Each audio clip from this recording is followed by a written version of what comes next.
Sanjay sir, you are muted, I think.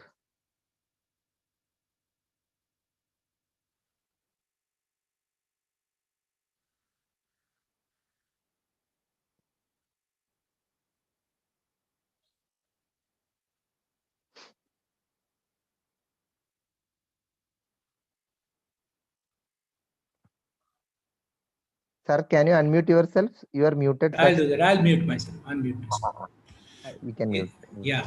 Now, are you able to have me? Yeah. Yeah, we can start this. Can we start the session, sir? Yeah, give me 2 minutes. We'll start the session. Okay, sir. No problem.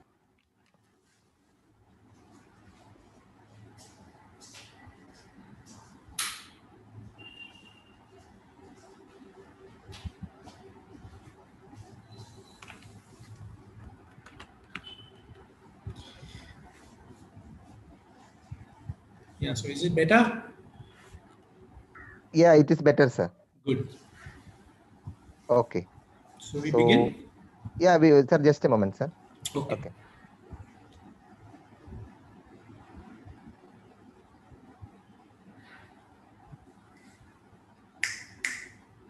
So, good afternoon, everyone. I myself, Dr. Deepu. Welcome everyone to yet another exciting season of Excel series. We have completed the 2 seasons. Now, from this month onwards, we will do webinars on Sunday only. And we welcome every participants who joins us in Facebook and YouTube to this fantastic session by Dr. Sanjay Modi sir. Before we start the session, we move to a silent prayer.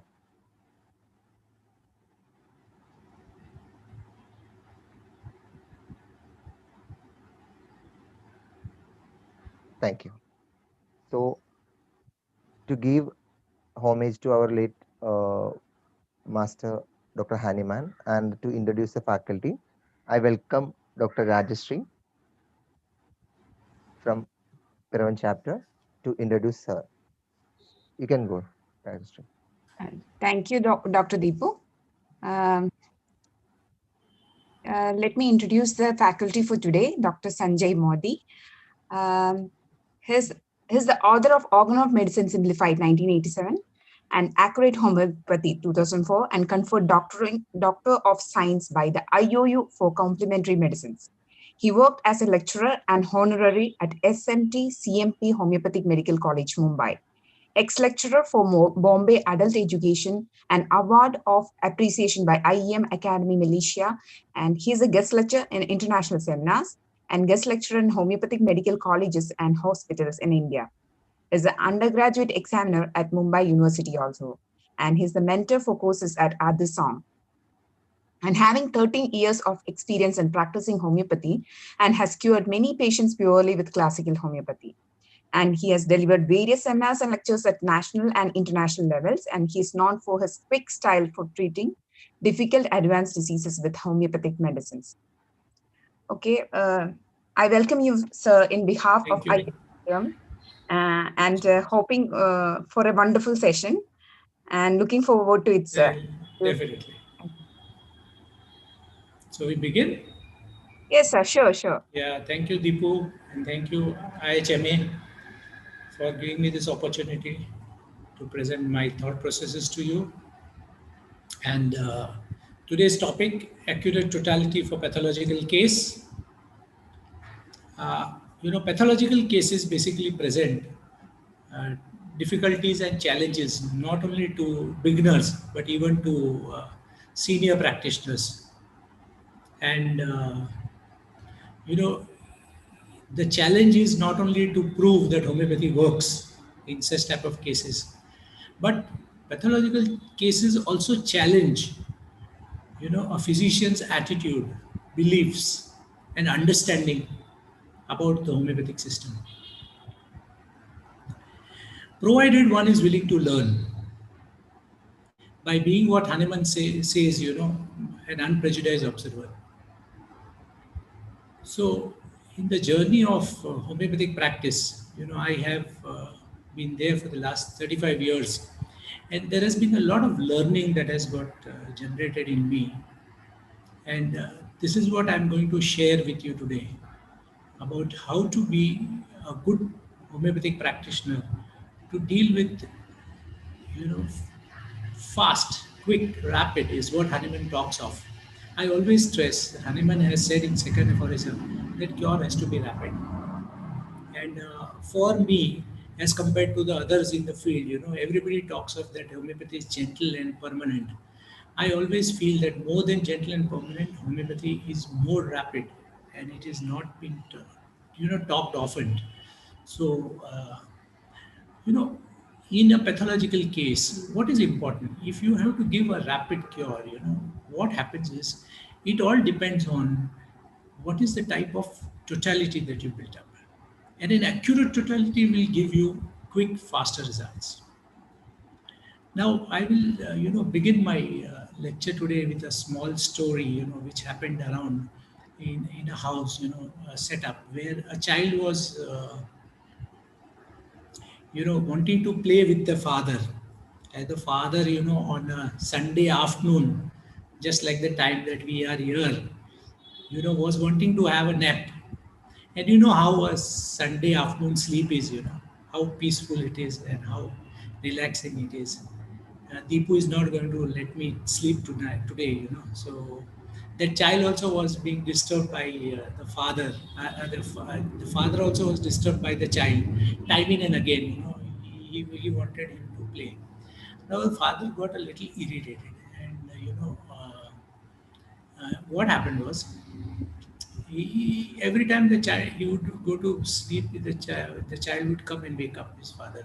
So he got a little disturbed about it, and the father, not knowing what to do to have his own time, found that there was a map which was lying down. So he cut the map into a lot of pieces, and he told his son that, okay, you do one thing, I'll play with you, provided you finish with, setting up all those things to form a complete picture of the world map.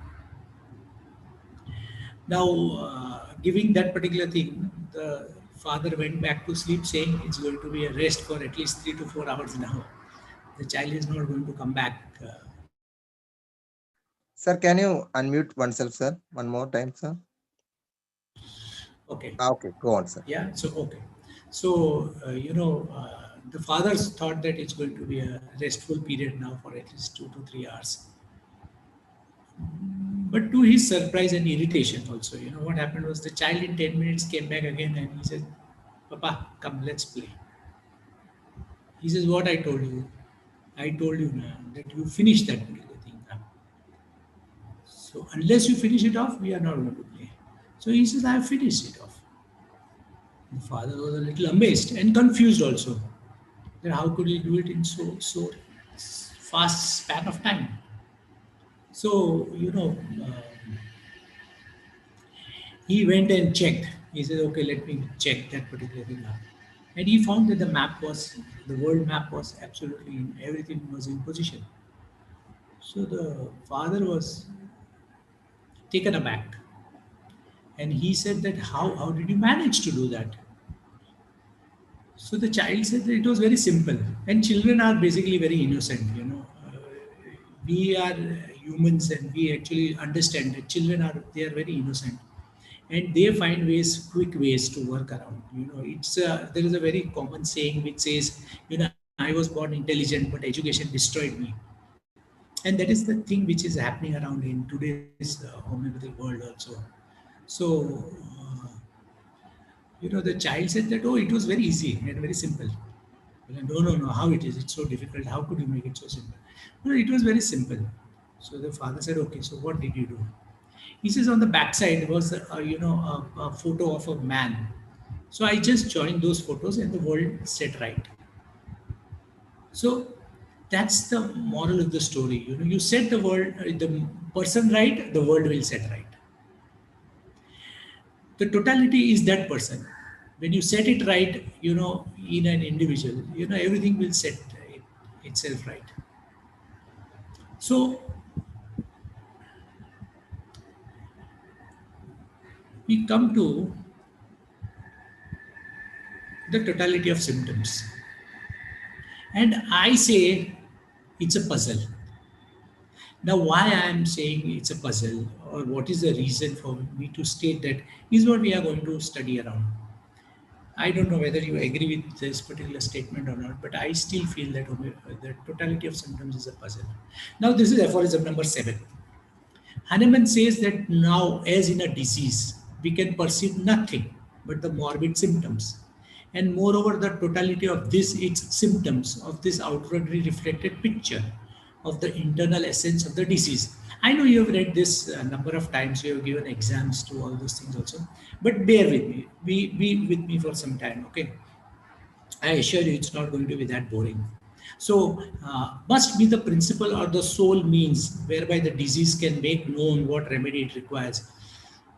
The only thing that can determine the choice of the most appropriate remedy, and thus, in a word, the totality of the symptoms must be the principle, indeed the only thing the physician has to take note of in every case of the disease, and to remove by means of his art, in order that it shall be cured and transformed into health.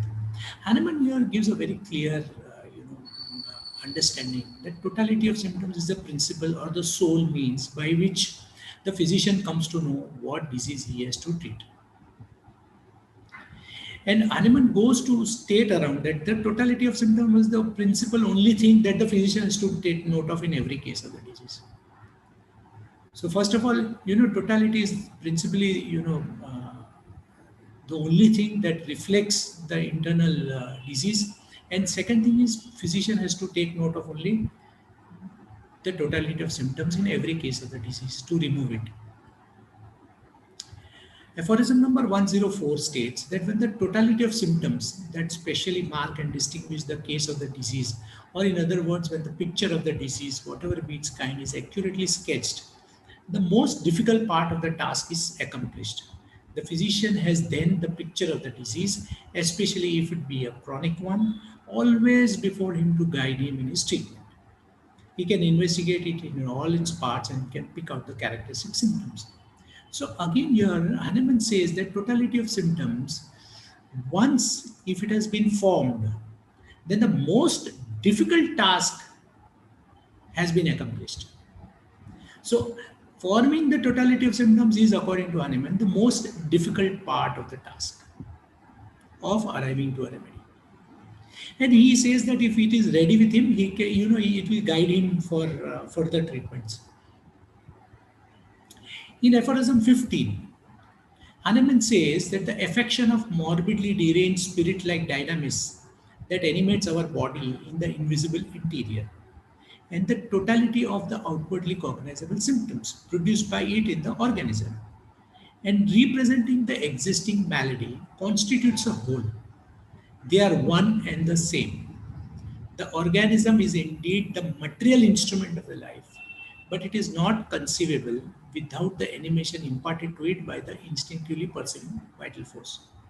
So Hahnemann says that there is a vital force within the body which animates our body, and the totality is nothing but the cognizable symptoms that are produced in the organism by that particular thing. And they are one and the same. So they are not distinct from each other. So that is why he says they constitute a whole, they are one and the same.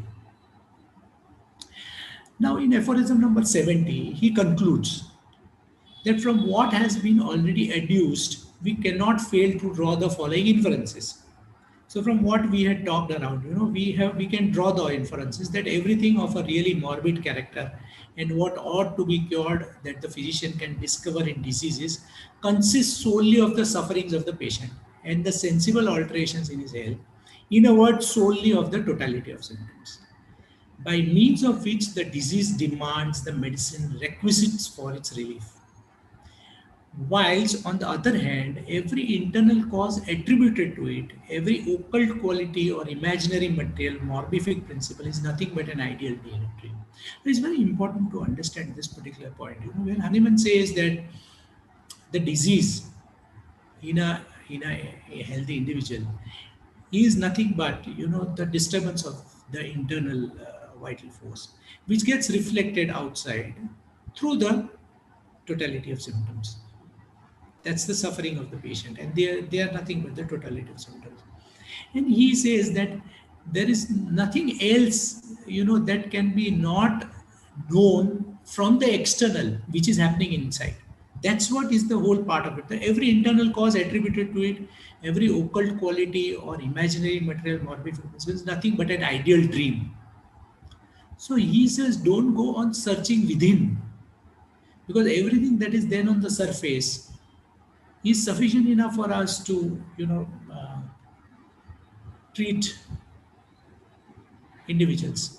So what is the importance of totality of symptom? The totality of a case is the basis for repertorization and serves the purpose to find out the most similar medicine of the materia medica.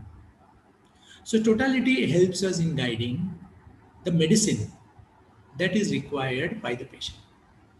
And the success of repertorization will depend on the ability to deal with symptoms and on the balance of the information collected and transformed into rubrics or translated into rubrics.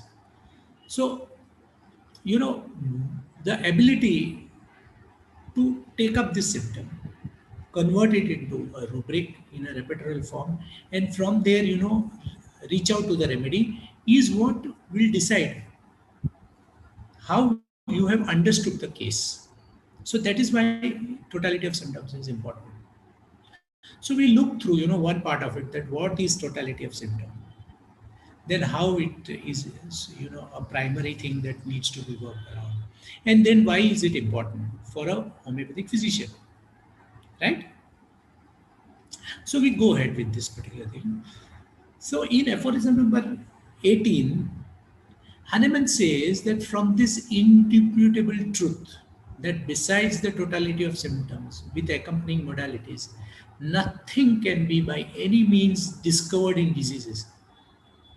So that's why I said that whatever is on the surface is absolutely sufficient enough and clear enough, and there's nothing else that lies within, which probably is not available for an observant physician, an unprejudiced observant physician.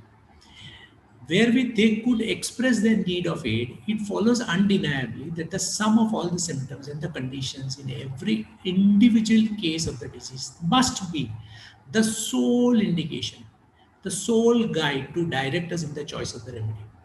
Now, if this is so clear, Hahnemann says that totality of symptom is always the sole guide to prescription or the choice of the remedy. Then there was not a problem if this was the only thing that was there. Because, we find that Hahnemann is contradicting himself, and we don't know why he is contradicting himself. The question is, why did Hahnemann contradict himself when he wrote clearly that totality of symptoms is the sole and the principal means by which the remedy is to be selected? Because if he would have used the word totality of symptoms is chiefly the means by which a remedy is to be selected. There's a difference between solely and principally as the means, and chiefly as means. Chiefly means primarily more important has to be given to it. But sole and principal is only that particular thing that has to be worked around. So by which a remedy is to be selected, then there was a possibility of accommodating aphorism 5. Now the whole issue that comes around in everybody's mind is because there is this aphorism 5 which has brought around. So Hahnemann here says that it is the totality of symptoms that is the sole and the principal means by which the remedy is to be selected. But then, homeopaths, found that, this aphorism number 5 has caused a confusion amongst practitioners. And this has been there in the past. It has been going on for years together. So what is this aphorism number 5? The aphorism 5 states that useful to the physician in assisting him to cure the particulars of the most probable exciting cause of the acute disease, or also the most significant points in the whole history of the chronic disease, to enable him to discover its fundamental cause, which is generally due to a chronic miasm. In these investigations, the ascertainable physical constitution of the patient, the intellectual character, his occupation, mode of living, and habits, his social and domestic relations, his age, sexual function, etc., to be taken into consideration. Now the word taken into consideration has not been further explained, that what is the need to take it into consideration.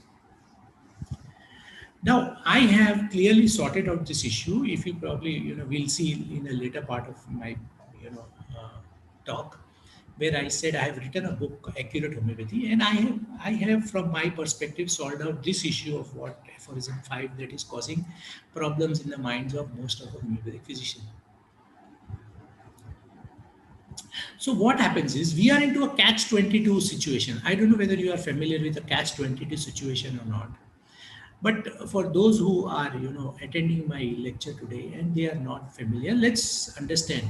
It's a dilemma or a difficult circumstance from which there is no escape because of mutually conflicting or dependence conditions. Now, these are a mutually dependent condition that Hahnemann is talking of. So is totality dependent on this particular thing, or totality is only dependent on what is available? So, because of that particular thing, we find ourselves in a difficult circumstance or a dilemma. So a no-win dilemma or a paradox is created, which is similar to being damned if I do it, and I will also be damned if I don't do it. So either way, whether I do it or I don't do it, I'm going to lose. It's a very beautiful thing in one of the movies, if you probably recollect, of Salman Khan and Amir Khan. They were there. They had come only in one movie, and where he says, "Chat tu jeeta, pat mein hara." So it's one and the same. So it's this. No, it is chat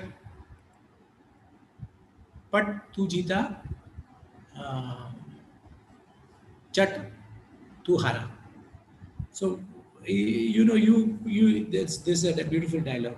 So we are into that particular thing. If we do it also, then we are damned. If we don't do it, then also we are damned. So I remember an age-old story, which probably is a very ancient one, and that is an Indian ancient story which has been going for I think more than 1,000 years. It's about six people who were visually handicapped. So there were six visually handicapped people, who had heard that there was a new animal that has come in our town, and that is called as an elephant. You are aware about that story? So these six visually challenged people said, "Let's go and we will not be able to see, but at least we will be able to feel. That's what we will be capable of doing. So let's go and feel it and understand what an elephant is there." So they all merrily sat around to probably go to the place where the elephant has come, and then they go to touching the elephant, and then interestingly, very one says, "Yes, yes, yes, yes, I understand what an elephant is," and he says it's like a fan, because those days fans were like this, they were in the hand fans that were there. So he says, he's touching the ear and he says, "Yes, yes, I understand. An elephant is like a fan." One person touches its trunk and he says, "Yes, yes, yes, yes, I understand. It's like a snake." He had the concept of an anaconda within his mind, and they are also soft with a big body. So he says, "Yes, yes, yes, I understand. It's like a snake." Another visually challenged person touches the tusks of the elephant, and he says, "Yes, yes, yes, it is sharpened. It has it can poke through. So it's like a spear." Another one touches the body of the elephant, and you know how the body is. You cannot move it. So he says, "Yes, yes, I understand. It's like a wall." Another one touches the legs of the elephant and says, "Yes, it's like a tree." And you know another one touches the tail and finds that, "Yes, yes, it's like a rope." So everybody is content in understanding that I understand what an elephant is, and they all carry the concept of what an elephant is. Now the moral of the story is very important, because that is very much relevant and applicable to our system basically. So the moral of the story is that you know humans have a tendency to, look at a part of the thing and feel that it's the truth based on their limited subjective experience, and they ignore other people's limited subjective experiences, which may be equally true also. So they are all partially correct and partially wrong. While one's subjective experience is true, it may not be the totality of truth. So there is a part truth that gets, and we feel that, okay, we know what it is. Actually, we are very, very much aware about the whole thing. And physics, a physicist, if you heard of the name Werner Heisenberg, he's just maybe 70, 80 years back. He, come up with a very beautiful principle of uncertainty. And he says we have to remember that what we observe is not nature in itself, but nature exposed to our method of questioning. Now, why am I talking to you about this? Because, we have to understand what is a concept. Because when the mind makes a generalization, such as the concept of an elephant, so, what we saw, in the last slide is the person who was trying to build up a concept of a elephant. And what they do is, they make a generalization out of some understanding. So they extract the similarities from a numerous examples. And the simplification enables a higher level of thinking. So there is an abstract thinking that comes around. So concepts are defined as abstract ideas or general notions that occur in the mind, in speech, or in thought. They are understood to be the fundamental building blocks of thoughts and beliefs. And they play an important role in all aspects of cognition. So we are going to look today as to what is the concept of totality that we have, built up in so many years. So, one of the things which I probably, like to demonstrate to you here is this, that Stuart Close, in his Genius of Homeopathy, tackles this question with, can I say geniusness? Because I don't understand how it is. Because, I find that there is a very theoretical definition that has been given about totality of symptoms. And we have all been learning about it. And we are accepting also. But today we are going to understand that are these concepts really valid? Because Stuart Close writes that the totality of symptoms means all the symptoms of the case which are capable of being logically combined. Now, what is that logical combination? Can anybody spell out that what is that logical combination? Into a harmonious and a consistent whole. Having form. So what is form? Which form are we talking of? Coherency and individuality. So, there is an unspecified data that has been told to us, and we have also understood that.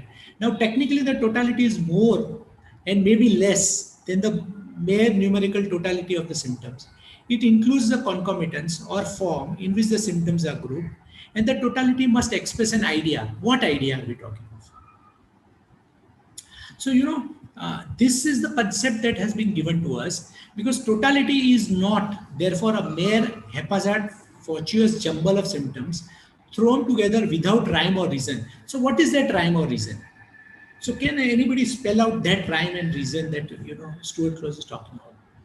Are more than a similar haphazard collection of pathogenic symptoms in a proving constitutes materia medica.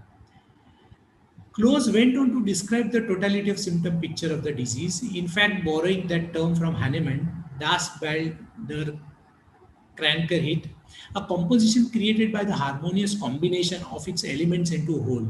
Now, we already looked at what is that harmonious combination? What forms that harmonious combination?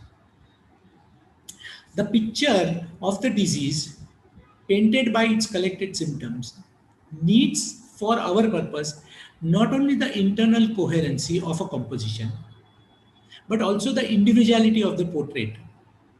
The totality needs to reflect the inner essence of the disease of the person.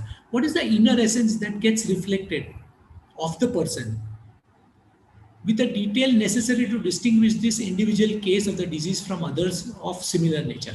So, there are a lot of, vague terms that have probably been generated into And I will tell you that this is an intellectual way of probably putting across, or a philosophical way of putting across a definition of totality of symptoms. Because the concept that we got out of this particular thing, and you will agree with what I am talking of, is this: that totality of symptom does not mean a conglomeration of all symptoms of a patient or a drug. It really means a combination of certain groups. Now, what is that certain group? Can somebody define that certain group? Or everybody defines that certain group in their own way of symptoms in a definite setting. What is that definite setting? With a definite background. Now, what is that definite background?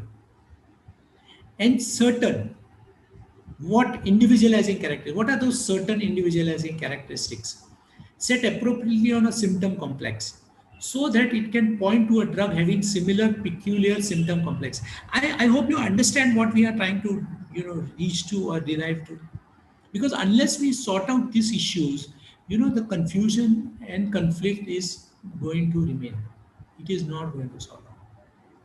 It will be like six visually challenged people trying to understand out of their own understanding. And one finds that all these things have created in us an understanding of totality of symptoms which is very vague.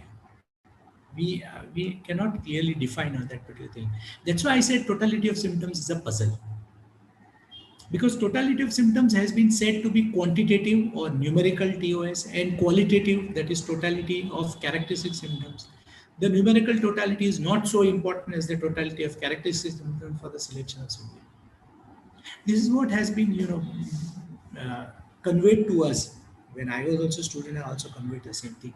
You are a student also, you have been conveyed the same thing. And we agree. I don't know, somewhere or the other, we homeopaths never question.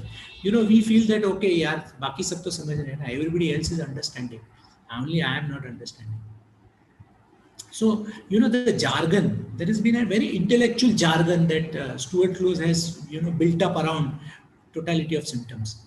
And we use the same jargon. Everyone keeps on using that. If I would have come and talked to you about it, saying totality of symptoms does not mean a conglomeration of symptoms of the patient. It really means a combination of certain groups of symptoms in definite setting with a definite background and a certain individual. You will also have understood. Yes, there is a certain group. We have to understand there is a certain. But when we question it, we take it in, it takes it in a different perspective. So the subject of, selection of a remedy is currently with a lot of difficulties. The formula for selecting the appropriate remedy that is, already given to us, the similia similibus currenter, is as vague and indefinite and does not convey any idea of how to do it. It speaks of what to do, but does not speak of how to select the remedy. Like, the definition that even Stuart Close had given about total symptom, it speaks of what, but how to do is hardly anybody is talking about that particular thing. What has to be done is all very well put across, but how it has to be done, everyone has, and we are going to look to that part of it. So thus, while selection is theoretically simple and practical it is most difficult and arduous job. Do you agree with what I'm sharing with you and I'm talking to you about? So it would have been easy if the dependency was on identicalness of matching the disease symptoms to remedy symptoms. You pick up all those 30 symptoms, find the remedy of those, which fall into it, give the remedy. Then it will be an easy task. Because similarity is a relative term. Now, what is similar? And there is a degree of variance and comparison. And everyone has their own way of thinking what similar is, For some, maybe 2 symptoms are similar. For some, you need to take 10 symptoms to make it similar. For some, you need to make 15 symptoms to take it similar. So there is a lot of degree of variance and comparison that comes around when we are talking of similarity. So the current scenario is, so I hope you are all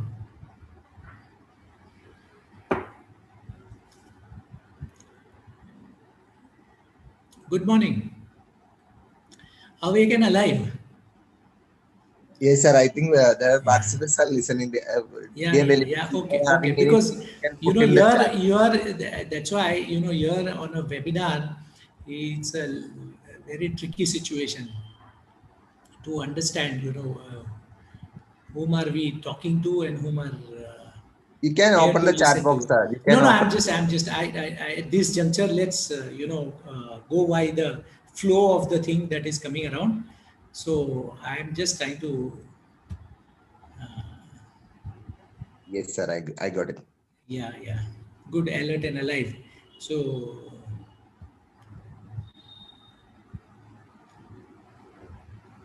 So today there happens to be a lot of confusion about the application of homeopathy because from the time the case is taken, processed, the remedy selected, the potency selected, the repetition of medicine, we encounter variable upon variable.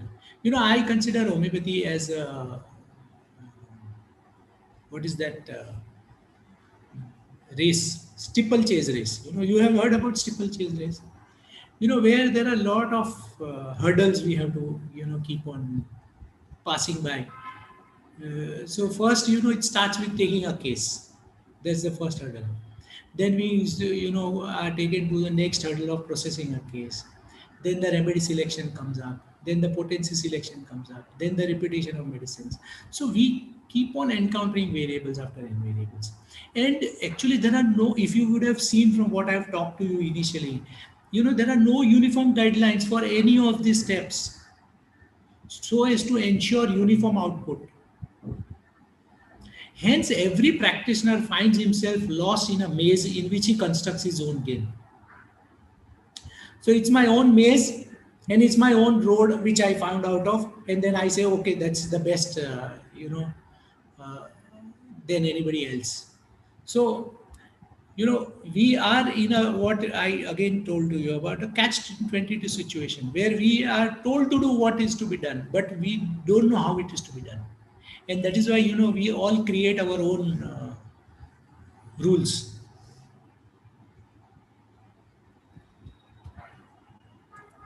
So each one of us, I say, has many maps in our heads, and we interpret everything we experience through these mental maps.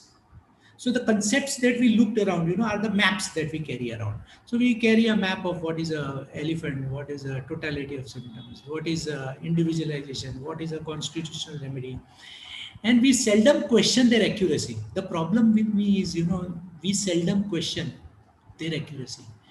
We are usually unaware that we have them.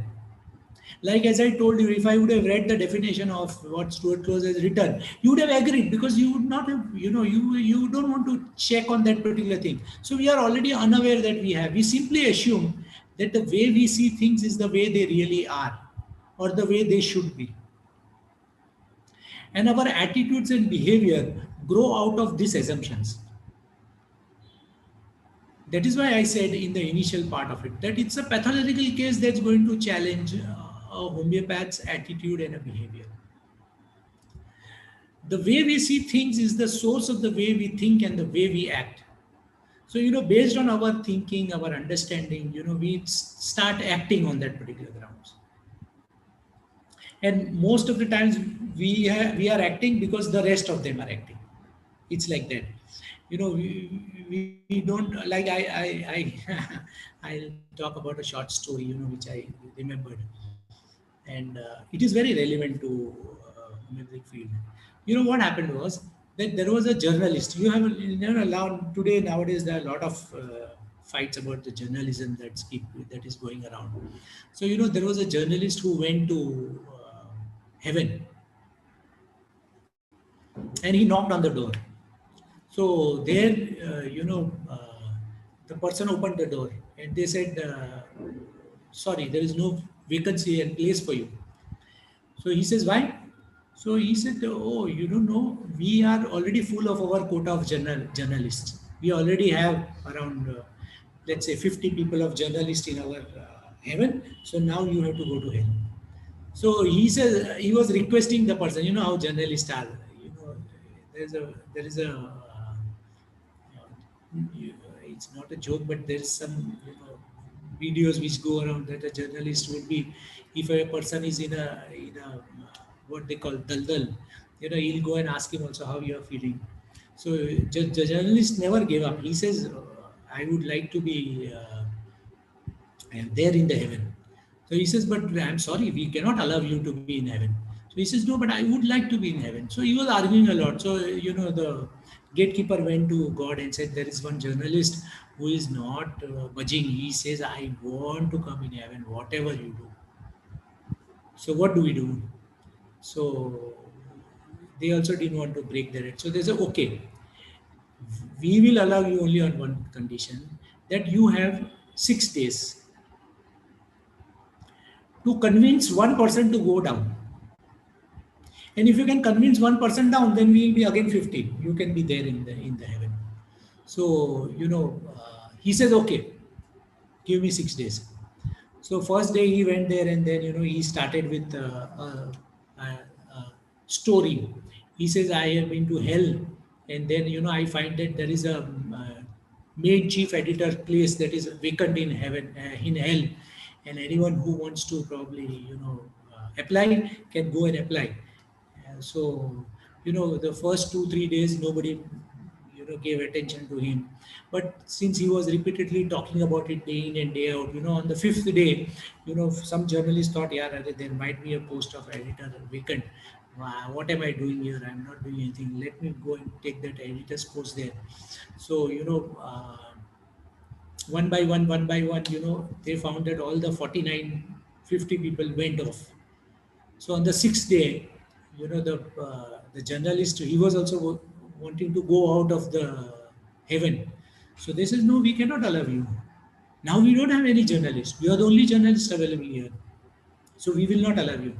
He says, but I don't want to be there in this heaven. He says, what happened to the other journalists? So they said they all left to hell. So he says, I also want to go to hell. So they said, but why you want to go to hell? He says, I don't know. There might be truth in that there will be an editor post, and I would like to, go for that editor post. So the moral of the story is, we start believing our own stories, and we start having faith and trust in all those things as if they are reality. So that's the way it is, that we start thinking that whatever we are thinking is only true and it is correct. So please, because Hahnemann, as we talked around in 153rd aphorism, says that in this search for a homeopathic specific remedy, that is to say, in this comparison of a collective symptom of the natural disease with the list of symptoms of known medicines, in order to find among this an artificial morbid agent corresponding by morbific similarity to the disease to be cured, the more striking, singular, uncommon, and peculiar characteristic signs and symptoms of the case are chiefly and most solely to be kept in view. So here he says it is the characteristic symptoms that are chiefly to be kept in view, for the similar one in the list of the symptoms of the selected medicine must correspond. It is these things which must correspond to in order to constitute the most suitable for effecting cure. The more general and undefined symptoms like loss of appetite, headache, debility, restless sleep, discomfort. I know you have read this aphorism time and again, but I want you to go through that back again.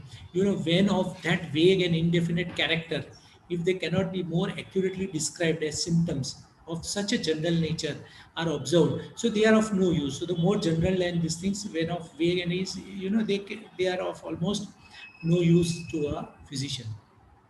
Is what, and that's based on that Hahnemannian method came up. Hahnemann classified symptoms into two types: general symptoms, characteristic symptoms. The general symptoms are those which are common to the disease process. Example is fever, headache, diarrhea, loss of appetite. You have studied this in typhoid fever. Now these symptoms are present in almost all cases of typhoid fever. So those who are present, the common symptoms that are present in typhoid patients are all general symptoms, and they are less important in selection of a remedy in homeopathy to individualize the patient. Whereas characteristic symptoms are symptoms which are unaccountable, unexplainable to the disease process. This is what has been taught to all of us, that they might seem to be absurd or paradoxical by the patient, but are very important to homeopath. Examples are typhoid patient where he feels his bed very hard even when lying in a soft bed, or answers to the question clearly and goes to coma. Now, these are the uncommon symptoms which reflect the individuality of the patient in the disease and are of a great value in the selection of remedy. So based on this classification of symptoms, homeopaths classified further. They went into different groups, and they the classification are common symptoms, characteristic symptoms, concomitant symptoms, chief symptoms, general symptoms, particular symptoms, complete and incomplete symptom, recent and old symptoms. Now this classification actually resulted into, so we are trying to study how things progressed around. So totality of symptoms had to be a characteristic symptoms, and characteristic symptoms has to have a classification of symptoms. So this classification was a little not very broad. When you say concomitant and chief symptom, there was a broad, it's like if I say rich and poor, it's a very broad classification. Then you have an idea, neo rich, filthy rich. Then you also have the word what you may say, born rich. Then you have a word super rich. So we add on to all those things to understand. So that is known as grading. So after classification came grading of symptoms. Now, since classification was, so to say, very broad, it hardly solved the problem of building totality. So homeopaths graded symptoms based on their intrinsic value. Since grading is the act of classifying something on a scale by its quality, rank, or worth. So there is a scale that is there, and qualify it. So grading followed two patterns. So we generally follow two patterns. One was qualitative, that is based on whether it is mental symptom, physical generals, physical particulars, pathological, modalities, sensations, locations. So that was one grading part of it. And the second was quantitative, based on the intensity. So 3-to-1 intensity or 5-4-3-2-1 intensity. So we graded symptoms based on, what is the quality of symptom and what is the quantity of symptom. Because grading as such is a fixed arrangement of allocating ranks to sort out. So once you have graded, the problem came around, because that grading, you have there are 10 mental symptoms. How do you come to that particular thing of which is more important? So grading gave rise to what is known as evaluation and analysis. So the need of evaluation came up, because evaluation is a systematic determination of a symptom's merit, worth, and significance using criteria governed by a set of standards. Evaluation is making a judgment about symptoms. Evaluation of symptoms is a process to identify which symptom is more important than which one. For example, mind became more important than body, but in mind also, intellectual symptoms, emotional symptoms, subconscious symptoms. So then they took the precedence over it. In physicals also, different came. Modalities became more important than sensations. A 5-mark physical general can overrule a 2-mark mentals. So, we formed this as an evaluative criteria. From grading came evaluation, and then came analysis, because from here came the concept of eliminating symptom, which was a brainchild of Tyler. So before evaluation, we had to do analysis of symptoms to know which group the symptoms belong to. So analysis is a detailed examination of anything complex in order to understand its nature or to determine its essential features, a thorough study. So let us look to a chart of what we have studied. There is a structural hierarchy that we created about the mind based on the intellect, emotion, subconscious. And then there was perception, conception, memory, discrimination, volition, fear, fright, anxiety, anger, irritability, grief, jealousy, envy, love, hate, the dreams, unconscious dreams. Then physical came. So mind was more important than physicals. In intellect, more important, emotions, more important, subconscious. Then body came. So body, physical generals. Now, physical generals, constitution. Constitution is more important than sleep, sex, cravings, aversion, thermal state. Then came physical particulars. So we created a structural hierarchy. And we also created a functional hierarchy. This functional hierarchy came out of, from modalities more important than sensations, more important than locations, more important than concomitants. And out of that came cause is more important than aggravation, more important than amelioration. So, cause, whether it was predisposing, precipitating, then took its own importance. Then aggravations, time, thermal, other conditions. Locations, we look through what is the site, what is the area, what is the extension, the side and direction. So, this is how we all went from one thing to another. And let me take up one case, which is probably there in Kent's repertory. It is a case of everyone would have read this particular case, but I just wanted to refresh you to what are we really doing. He had been a tea drinker for 20 years and had much pain and discomfort in the stomach with flatulence immediately after eating. Gradually got better till next meal, better hot drinks, much rumbling in abdomen, appetite poor, bowels were fairly regular, desire salt, sweets, aversion fats, acids, flushes of heat with sweating which relieved her. She was very thin, excitable person, a bundle of nerves. On further inquiry, they, she was found to be very chilly. So generals were there, very chilly, aggravated spring, aggravated before and during thunderstorm, irritable in morning, anxiety for others.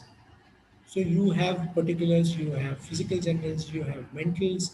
So, fear, burglars, something going to happen, crowds, being suffocated, and therefore in a tunnel, impatient, suspicious, very sensitive, easily offended, started easily with least noise. Now, based on that, we created the symptoms and we made the analysis. Now, I'm not going to go into all those things, but just to give you an idea, the first part which we are talked about, the eliminating symptom came up. So, chilly and thermal eliminated the thing. So after that came, the mental emotions, mental intellect is what was the grading done. So general modalities, characteristic particulars. Now, based on that, we find that the remedy that came up was sulfur, arsenic, Nux vomica, phosphorus. Arsenic 30 was given 3 doses for 6-hourly interval, and the pains were much better in few days, and in a few weeks they were almost well, being much less excitable. This case, now this is the conclusion. That is what I want to draw your attention to. So this case shows the importance of generals in their order: mental, climatic, desires, and aversions with food. Now, what happened was that most of our understanding of totality of symptoms has a base which comes from 3 masters: Bonington, Boger, and Kent. They have based their understanding of characteristic symptoms on some fundamental principle. So first they devise some fundamental principle, which has been their central pillar. Then they classified symptoms in different ways to complement that particular concepts. And this has been their ideology in making a repertory. So quickly we are going to look through what is Bonington's concept of totality. It is based on what I told you, some fundamental principles. So it's based on analogy and generalization. Everybody is aware about the grand generalization and the doctrine of analogy, which he's talking of. And then, the doctrine of complete symptoms, prime importance to modalities, doctrine of concomitance, importance of physical generals, placing the mental symptoms at the end, evaluation of remedies, concordances. This was his concept of totality. And based on that, the totality of symptoms was made out of, the classification of symptom was made out of, the 7 things which he talks of: quis, quid, ubi, cubus auxilis, cur, Kumondo, and Qendo, which means what is the makeup of the patient, the peculiar sensation, the peculiar location, concomitant, the cause of the disease, modality of circumstances, modality of time. To just quickly give you an example, and otherwise, general symptom, example, head pain, assumes characteristic value when the totality of symptoms, when it is fully described across in these several dimensions. So quiz is, a generally irritable and impatient man. Quid is dull pain becoming throbbing. Ubi is at the right eye, so that location. So there was who is suffering, that was the first. Then, what point, so the location. Then what is the sensation. Then cubus auxilis is with bitter vomiting, any concomitants are there. Then cur is any causation. So after commuting in train. Then cumodo is any circumstance modalities. So worse jar, motion, light, better vomiting. And Qendo was worse evening. So this is how Bonington, understood. And his repertorization method followed the same schedule: location, sensations, modalities, concomitants, physical symptoms. Boger actually did a little improvisation of Boningossen's things, where he included, instead of physical generals, he included pathological generals. So Boger also had doctrine of complete symptoms, prime importance to modalities, doctrine of concomitance, doctrine of generalization. But instead of doctrine of physical generals, he gave importance to pathological generals. He gave importance to causations and time, clinical rubrics. He added fever totality, placing the mental symptoms at the end, evaluation of remedies and concordances. So relationship of remedies is concordance. So this was Boger's concept of totality. And he classified symptoms based on changes of personality and temperament, peculiarities of disease, the seat of the disease, concomitants, the cause, modalities, and time. And his repertorization method, took into consideration causative modalities, that is ailments from, other modalities, aggravations, ameliorations, concomitants, physical generals, locations and sensations, pathological generals, and clinical rubrics. And Kant's concept of totality we already saw when I gave you the first case that was there. But Kant based himself on two important features. So the central pillar of Kant was that disease travels from center to circumference based on the governance law. So Kant says that the governance says that, you have to, the center gets affected first and then the circumference gets affected. So secondly, Kant valued symptoms as follows. So he gave a valuation of symptoms as general symptoms, particular symptoms, common symptoms.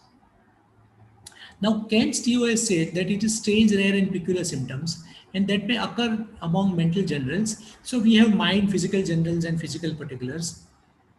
Symptoms that are related to physical generals and then physical particulars. Kant argues that the whole problem, like any other scientific problem, must be gone into from generals to particulars, which is in correspondence with his rule of governance. So the repertorization method had modalities at mental level, then emotional intellectual state, then general modalities, then general sensations at physical level, then general cravings, aversions, thermals, particulars and pathological symptoms. Now, what are the drawbacks? So why did we go through all those things is to understand, that what are the drawbacks. Now, such an elaborate utilization of TOS, according to me, contradicts the basic principles of homeopathy. What I found to understand is this, that it does not relate to, the basic principle of homeopathy. It has not solved our question of how to select the simillimum certainly and confidently to achieve a speedy cure. Moreover, it has given rise to various schools of thoughts and thus has failed to give us a uniform approach. This has resulted into a patient becoming a song sung by different people in different tunes. So we find the same patient, going to 5 different people, will have 5 different simillimum. Do you agree? So, when I was tackling this issue, I found that, I have come up with my concept of totality, where I say we need to, my central pillar would be principle of holism, doctrine of minimal, criteria for standard parameters, and principle for materia medica. I give importance to this particular thing. Now, what are they will be, put up, it has already been put up in my book. You will be able to get all those things from there. And I have classified symptoms based on usual, unusual symptoms, representative and unrepresentative symptoms. This is my way of classifying symptoms. So my totality of symptoms is formed from, is it a modified and a perceptible symptom? Does it represent a proved remedy? Now, what I mean by proved remedy comes from the principle of materia medica. Now, it's very difficult for me to go into depth about all those things because that will take maybe 3-4 hours to probably clarify whatever I am talking about.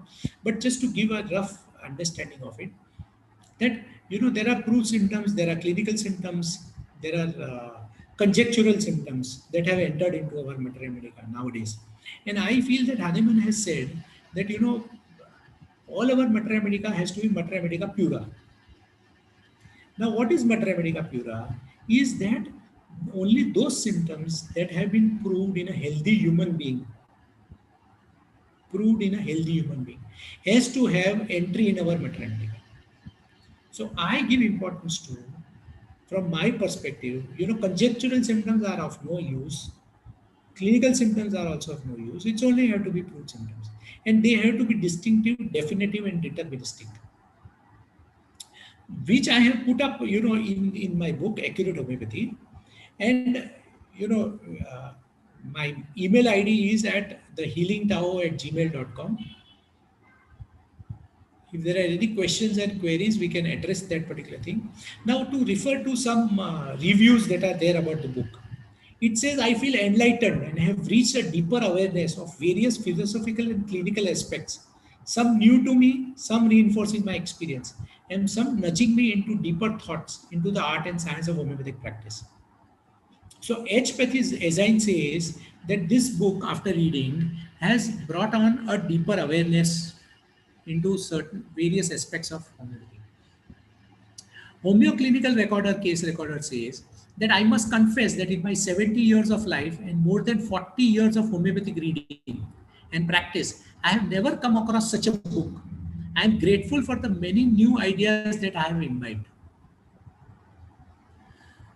So this book has a lot of new ideas like what I just presented to you, some aspects of it. Now, National Journal of Homeopathy says that I always welcome an encounter with a homeopathic book like that of Dr. Sanjay Modi, which represents pure essence of how to select the right remedy. So in the second half, we are going to look through that what are the basis of selection of remedy.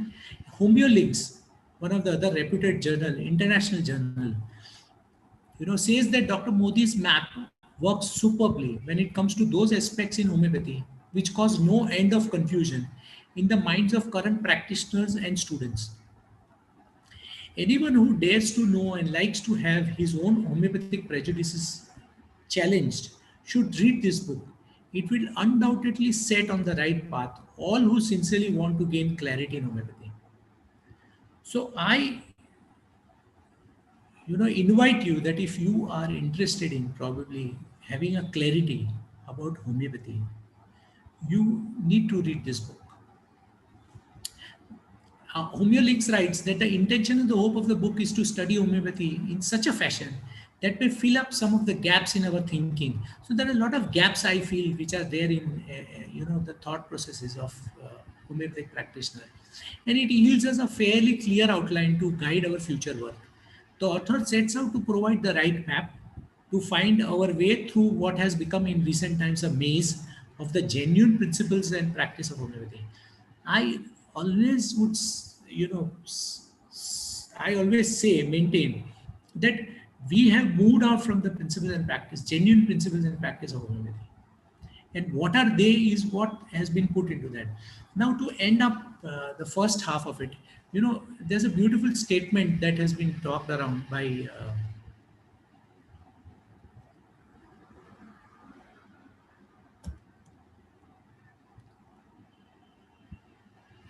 where he, Gunnar Arma, he says,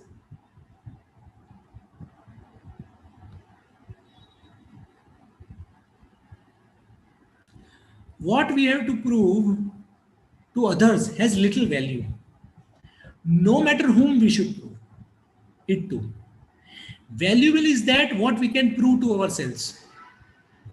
Now, this is a current scenario is everybody is talking of let's prove homeopathy to the world that, the point which I am trying to talk about is don't prove to others, prove to yourself first. If you can prove it to yourself, the others will definitely, have it all understood. Because I am telling you this particular thing, and maybe it's a little on this forum I should say or not, but I tell you, homeopaths are the most, what one may say, uh, the biggest doubters of homeopathic system. The general world and people are not that much as they are. And I come back to what Hahnemann says, dare to be wise. So let's understand what it is that I am talking of, the essences of selecting a remedy and how to go about in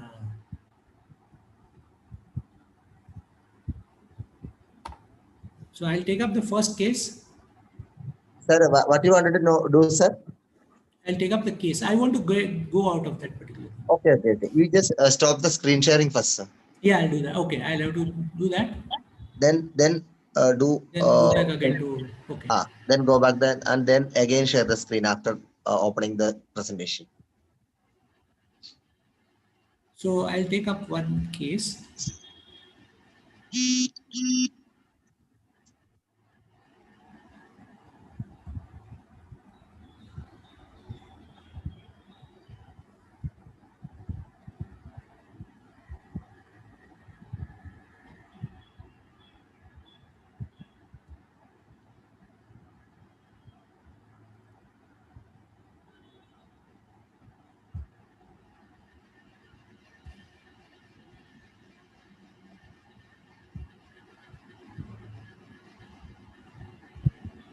So is it visible?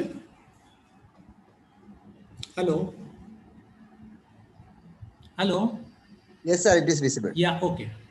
So, it's a kind of SOL in brain. And this is of a lady who, reported with the following complaints in 3 months. She had right frontal headache with diplopia. In sitting position, headache would extend to right side of the neck. Pain was continuous. Heaviness was there. She occasionally had episodes of sharp pains. There is beads of perspiration after sharp pains. So, you find that a lady who comes to you with a complaint for 3 months of right frontal headache with diplopia, and the pains are worse.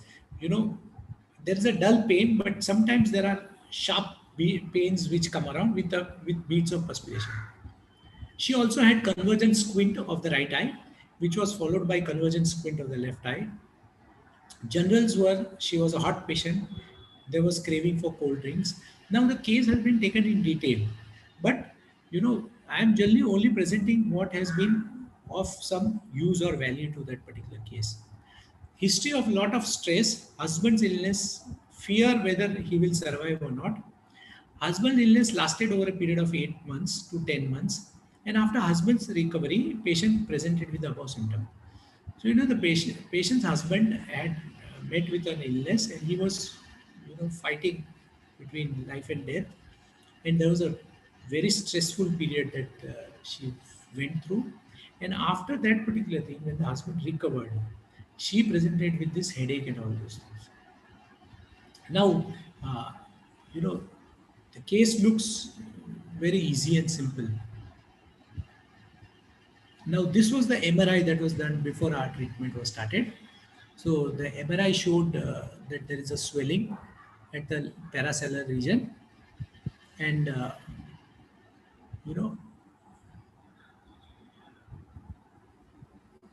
this is the data available.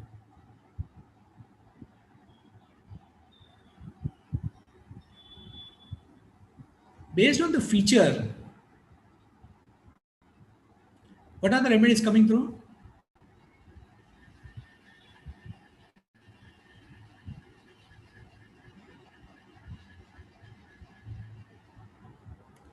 What are the remedies coming through? Hello?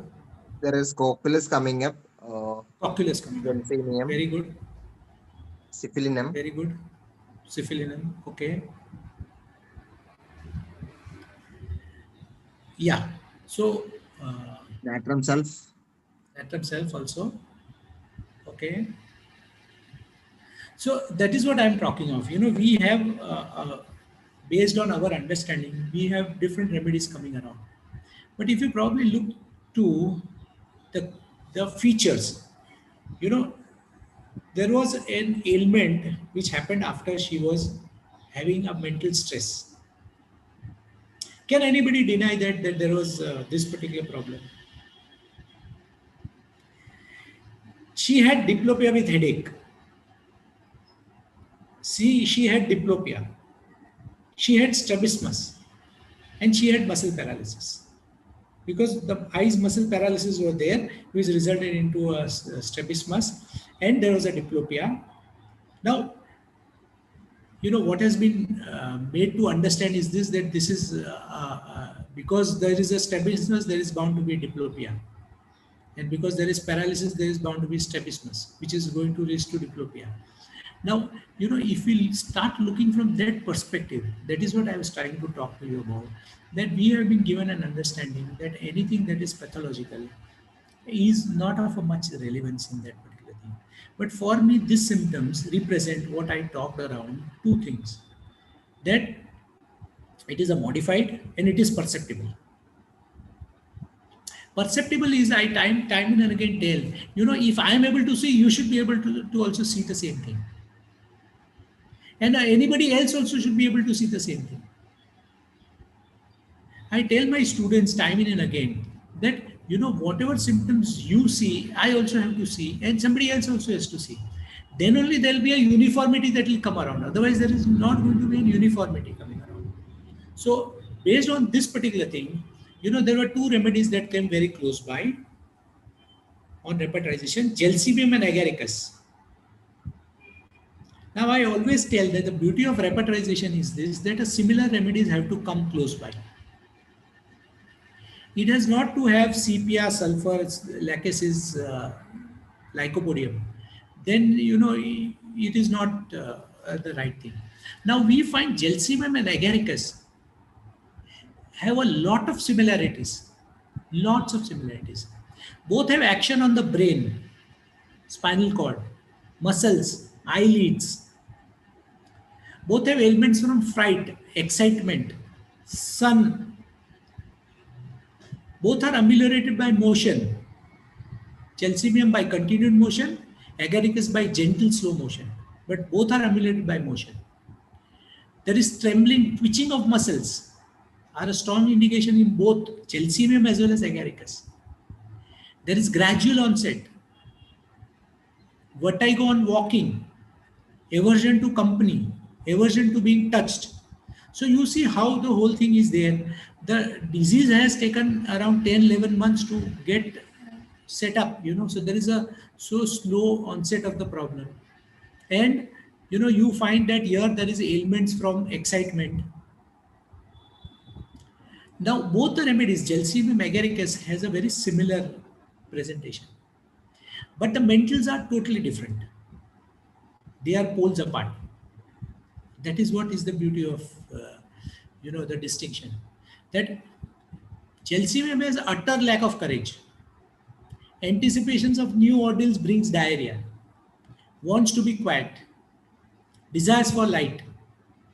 Vanishing of thoughts or mental exertion. Whereas agaricus is the opposite. There is increased cheerfulness, courage, loquacity. So here one wants to be quiet, here one wants to keep talking. But answers no question. There is fearlessness. There is utter lack of courage, here there is fearlessness. Awkward, clumsy, memory is very active. Occupation ameliorates. Whereas here the mental exertion causes vanishing of thoughts. Even the physicals are different.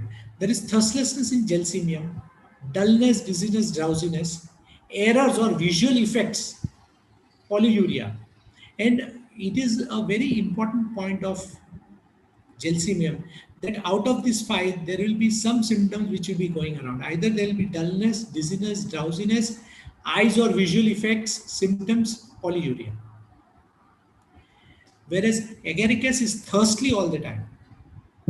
There is irregular, uncertain and exaggerated motion. That is agaricus.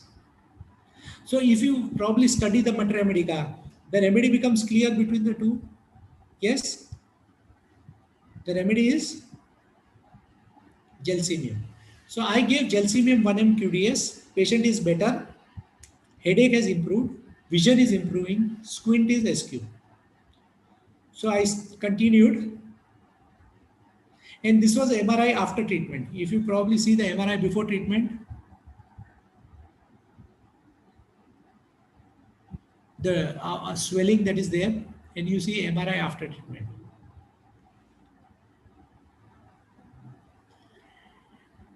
And the report says, I will read the impression, a case of N-plaque enhancing lesion in the right paracellular region, right tentorial region and adjacent to cavernous sinus on follow-up shows when compared to the previous MRI dated 1906, 2004, there is significant almost total resolution of the lesion except for a small enhancing area in the right paracellular region close to the cavernous sinus. So one finds that the patient has almost total resolution of the lesion, and she improved even till date. She doesn't have any problems. There is a slight squint which is remaining. So I was not able to help her in her squint, but the vision came to normal. Headache has stopped off, and she's living a normal life. So on 18/6 MRI, repeated shows reduction in the swelling. So we continued. So that was case 1. The learning is repetition of high potency in pathological cases will generate rapid results as demanded by Hahnemann in second aphorism. I always stress that Hahnemann has always said rapid over gentle and permanent. And Hahnemann knew that rapid is the important part in treatment, more than even general and permanent. That is why Hahnemann has used in Organon in around 10 to 12 different places. Hahnemann gives the same order of rapid, gentle and permanent. He has not changed the order. Because if according to him gentle and permanent would have been important, he would have talked about gentle, permanent, rapid. And I always say, I have written in my book that if it is alphabetically, it is gentle, permanent and rapid. Alphabetically, GPR. But it is rapid, gentle and permanent. So he knows the order that has been given around.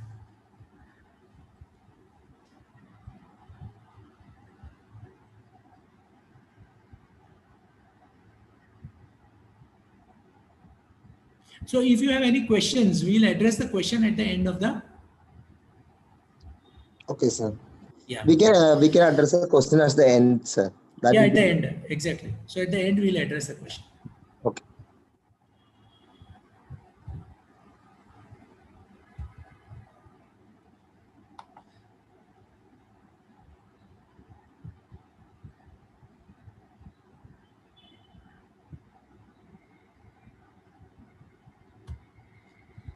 So you are able to. Yes, we are able to see. Okay, good. Thank you, Deepu. So, it's kind of right uretic calculus with hydroureter and hydronephrosis. Now, this case taught me something which I want to share with you. It was a case of, a 20-year-old male who reported to me on 14th August 2002 for the following complaints. Pain in the right lumbar region since May 2002.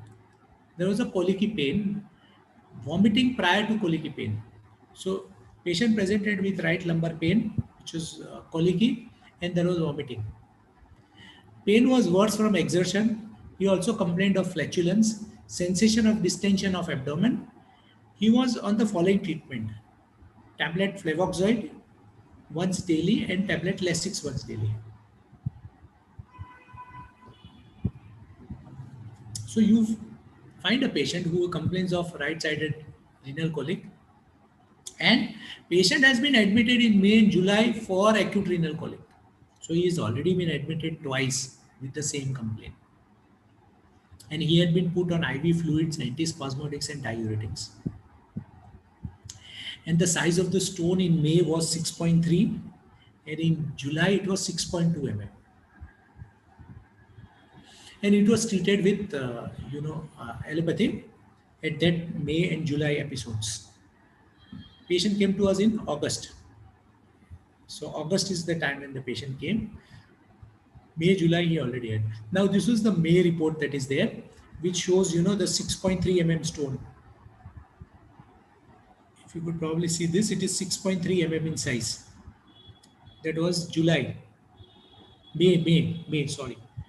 And then we have the July year, 1607, which talks of that it is 6.2. The calculus is 6.2 mm in size. So this were his previous episodes that are there.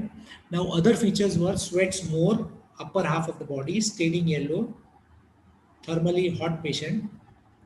Now, as I told you, the case, because this was an OPD case, so the case has been taken in detail. Okay, we have taken features like cravings, aversions, thirst, everything has been taken around, but there has been nothing significant that we are able to identify or find. So I have not put across all those things, because there is no point making the case just lengthy, adding all those features which are of no much importance.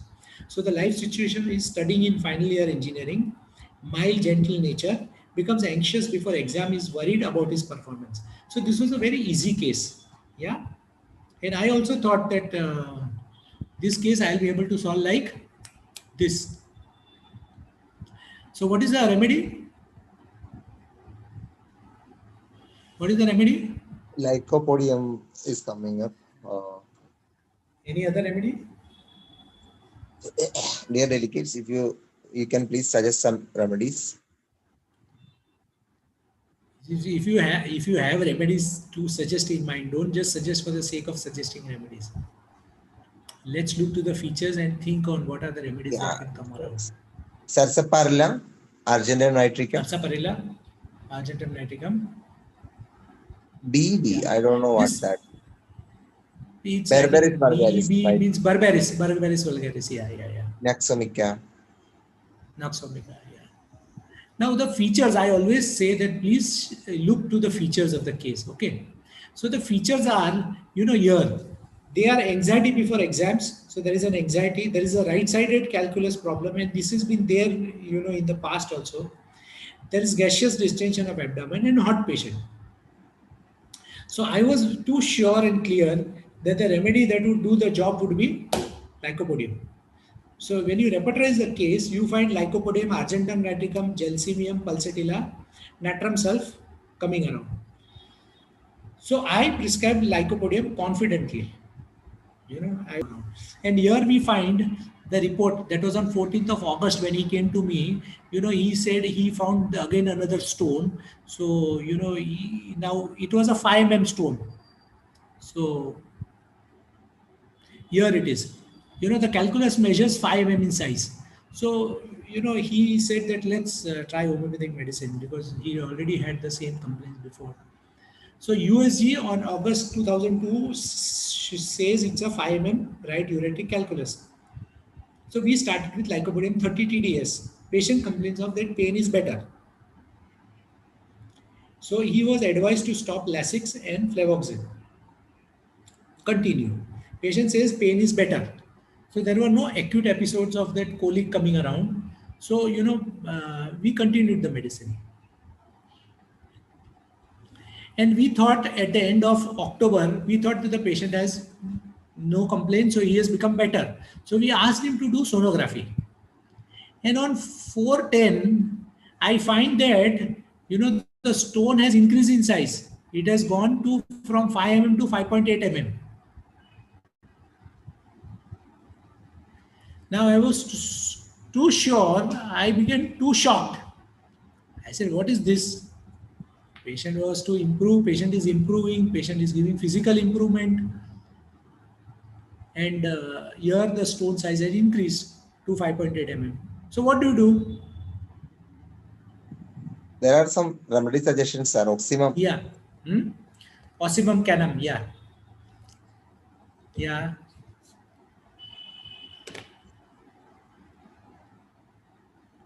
So I always say symptoms are the guide to prescription. Please bear it in mind. It is the symptoms which are a guide to prescription.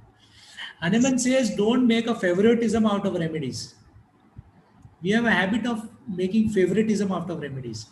And if you ask me, I don't carry any remedy in my mind. So, October 2002, the shows 5.8 mm right ureteric calculus. So we asked the patient back again. We said, he came to the OPD. So I said, what happened? The pain is there or not there? So patient says, no, pain is there, but I don't have severity of the pain. So, what happened was that the patient was always telling us better, and we were also feeling that he is better in terms of saying that there is no pain. So then we inquired with the features of the pain. So we said, let's understand what is the type of pain that is having. So the pain in right side is what he complained of. It was worse 8 to 10 a.m. It was worse sleeping. It was worse sitting. It was better urination, better vomiting, and better walking. So these were the features we again collected around. Urine showed hematuria. With USG, we again asked him to do a routine urine and it showed hematuria. And there was slight pain whenever he pains, there is slight restlessness which we were able to identify with that particular type of pain, which he said. So these were the features which are there. Now, we took pain, ureters right side, kidney pains morning, kidney pains urination after ameliorates, and kidney pains sitting aggravates. If you do the repertorization, we find remedies that come around are Tarantula, Lycopodium barbaris, Apis, Cannabis sativa. Now there are all the remedies that come around, very useful in renal stone. Naxomica, Sarsaparilla. If you see the, the table, there are all the remedies that you suggested around. Terebinth, Sarsaparilla, Naxomica, MMLis, Cantharis, Cannabis sativa, Apis, Barbaris, Lyco, Tarantula. Now that's why I want you to understand that always do a systematic study. It is very important to do a systematic study before prescribing. I always do repertorization. That is what my bases are. No matter what anybody says, for me repertorization is what I generally do around. And after repertorization, I study in the Matra Medica. So when Tarantula came, I know it is something which is not so much. We always will be tempted to give Barbaris, then there is Apis, then there is Cantharis, then there is Naxomica, Sarsaparilla. So it favors our, selection. So I read the remedies and you will be surprised. I tell you, you will be surprised that Tarantula comes so close to Barbaris vulgaris.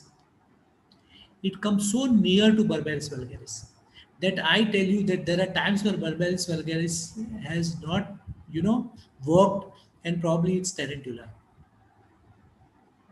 in renal problems. I have treated a lot of cases of renal stone with Barbaris. I agree on that particular thing. But, there are times where those remedies don't work and it doesn't help. So what are the similarities if you want to see? Symptoms appear suddenly with violence. Barbaris has rapid change of symptoms. Pain change in regards to character and, the location. He rolls on ground from side to side or kicks vehemently with her feet to relieve distress. So with this pains, the patient rolls on ground to side. Now, if you were to have encountered a case of, renal colic, this is the exact symptom the patient complains of. I had a lot of patients who complained to me that when the pain becomes so severe, they turn, toss and move around like this. And violent pains, neuralgias as if thousands of needles were pricking, extreme restlessness, must keep in constant motion, even though walking aggravates. And there is a restlessness with this pain that the patient is forced to keep on moving around in that particular thing. Whereas Barbaris vulgaris has rapid change of symptoms, pains change in regards to character. Pains may be felt all over the body, emanating from small of back. All Barbaris pains radiate are not better by pressure, not aggravated by pressure, but aggravated standing, exercise. Pains radiating from one point, shooting outward all over.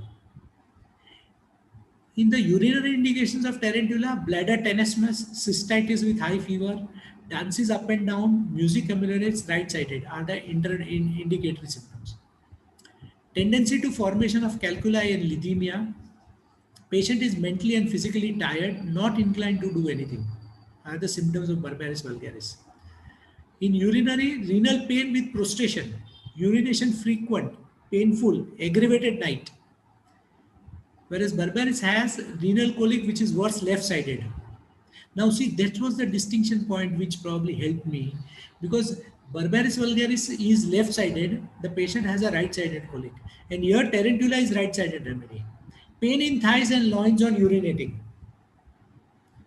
Urine is hot, thick with gravel-like sediment. Whereas urine also here is, in Barbaris, urine is thick, turbid, yellow, red, sandy or slimy sediment. Frequent urinations, urethra burns when not urinating. Here, the patient had pains when urinating only. Cutting and burning in the urethra during and after urinating. So there was no modality available of pains which are there after urinating. Mentally, tarantula is sensitive to music, suddenly changing moods, fancy strength, desires for mental work, hurry, everybody must hurry, cunning, selfish. And Barbaris vulgaris is listless, apathetic, indifferent. So there is a restlessness here, there is a listlessness, apathetic, indifferentness. Mental labor requiring close thinking, very difficult. The least interruption breaks the train of thought. Melancholy, inclination to it. This is Barbaris vulgaris. So I gave Tarantula Hispania 30 TDS on 1610. On 2310, patient said no pain. So we inquired very clearly that pain is better or pain is not there. He says, no, there is no pain. No hematuria, no vomiting. We continued for 7 days. On 3010, that is when he went with taking the medicine, he had passed the stone. Now the patient has till date not had any recurrence of renal stone, which if you would have seen, he had repeated recurrences. This was the third episode that was there, and after that, that was 2002 to 2020, 18 years, he has had no renal stone problem. Would you call it cure?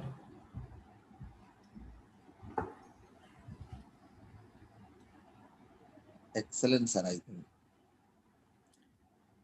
So I take up next case. Really nice, sir. Actually, the way the Medica partner, actually we don't remind even tarantula in renal calculus cases. Yeah, I know. We don't generally overlook. But that is what Hahnemann says, that an unprejudiced observer is one who never looks to all those things. And we should be open to suggestions from the remedies that... so I take up another case. Where did you go?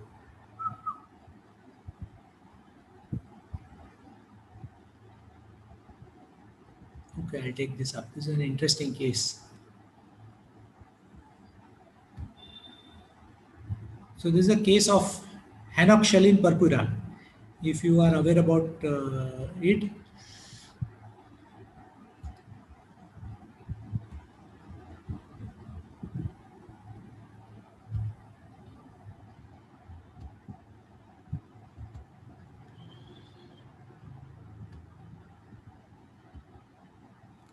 Yeah.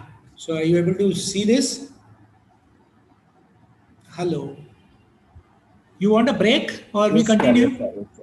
No. Actually, my phone is a little bit complaint, actually. We can see the screen, sir. Yeah, okay. So, it's a case of Hanoxhalin purpura.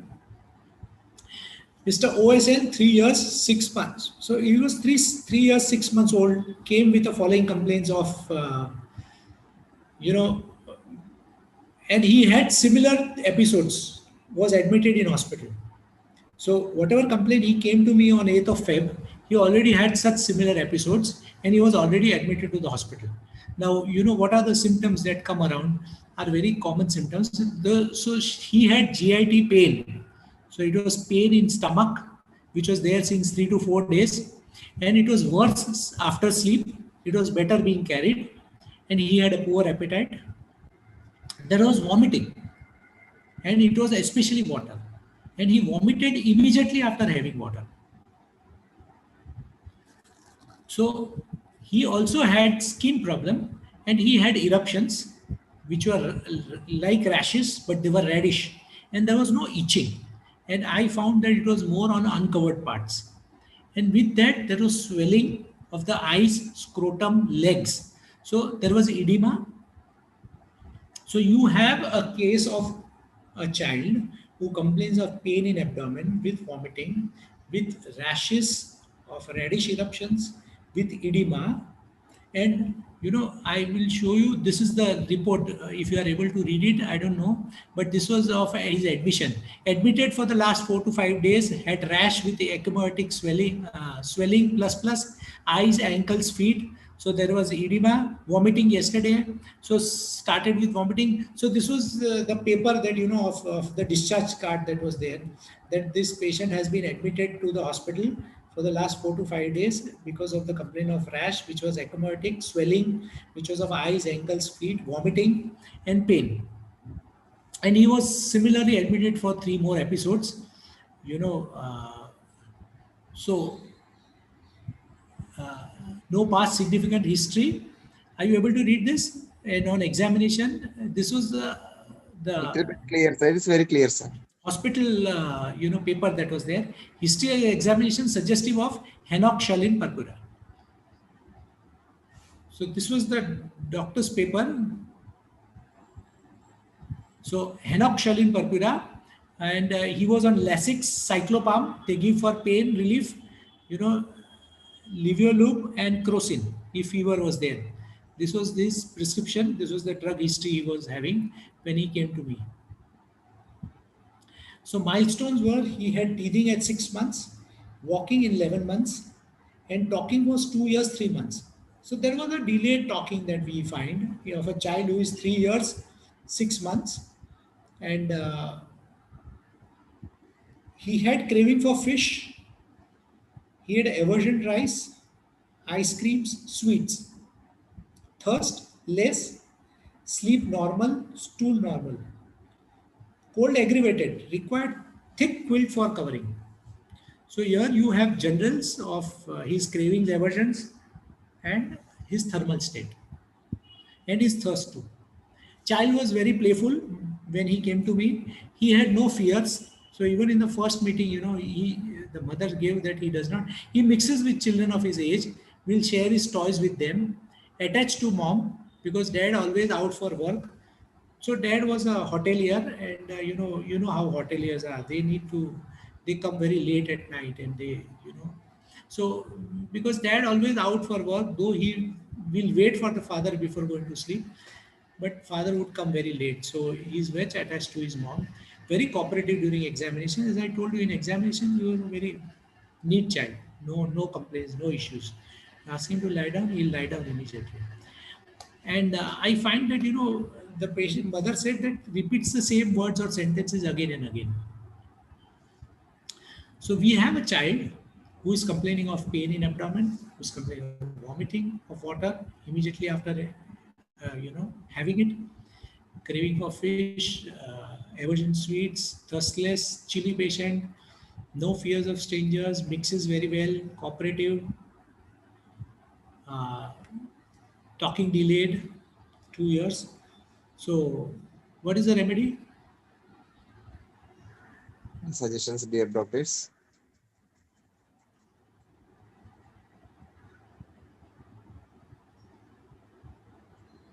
Hello. Yes, sir. I am looking. Yeah.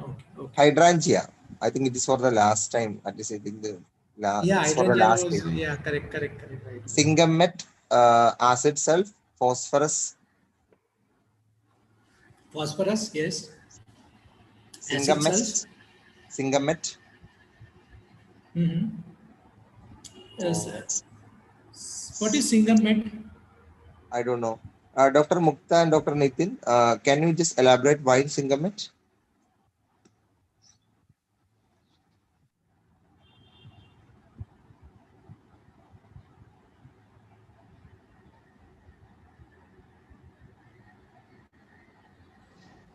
Somebody raised the hand, I think. Yeah, Gopal. Yeah, Dr. Gopal. Gopal, you can unmute. You can unmute Gopal. Dr. You can talk if you. Dr. Gopal, you can unmute and ask sir regarding any inquiries.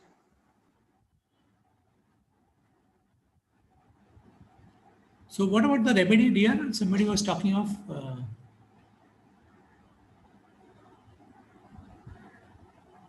Sanjay to unmute type.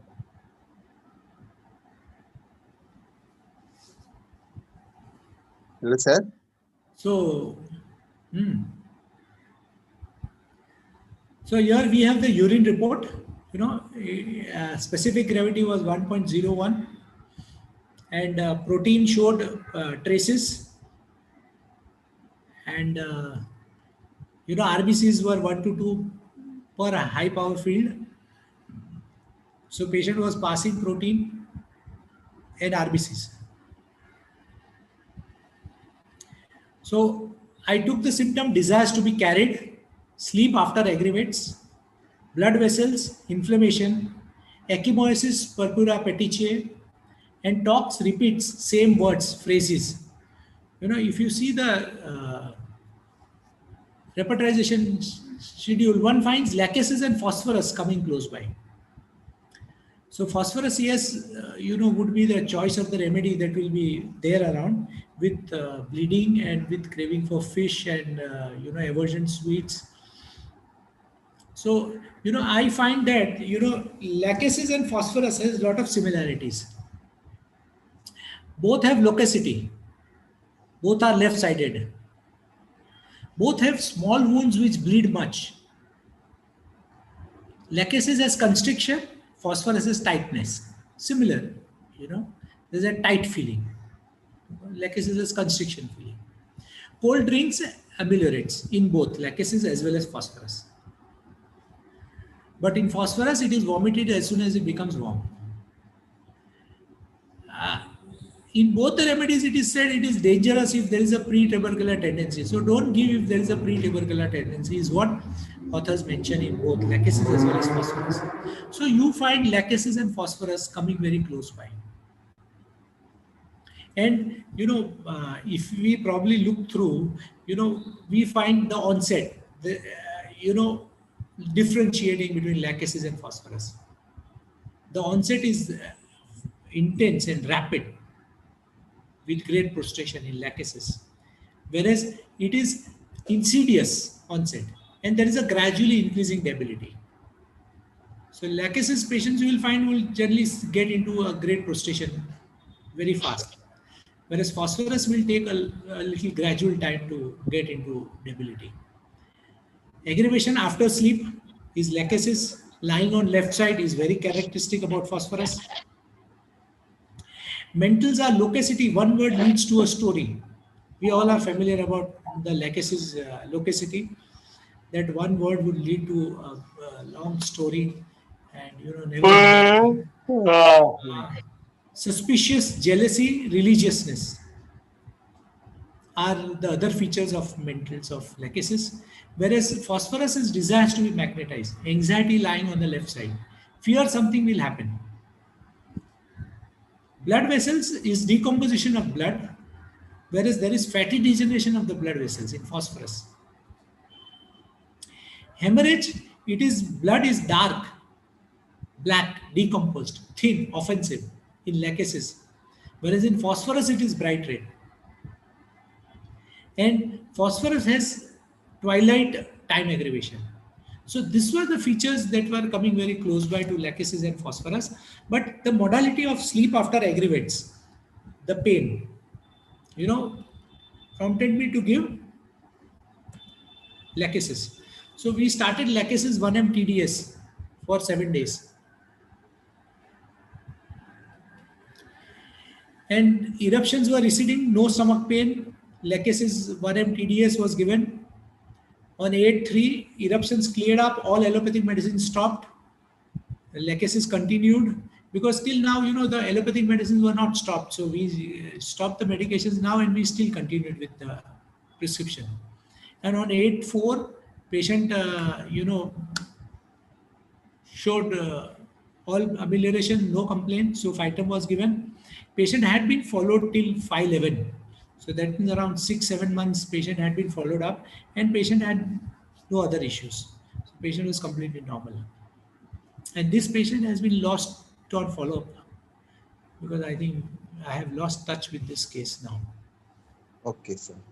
I think, sir, one Dr. Divya Return lackages when we are just moving Yeah, to the yeah, yeah. Okay, that's good. So we end with one more case. Yes, sir. Yes, sir. We have time. We have one more case, sir. After that, Okay. we will move to the discussion. Yeah, we'll move to the discussion.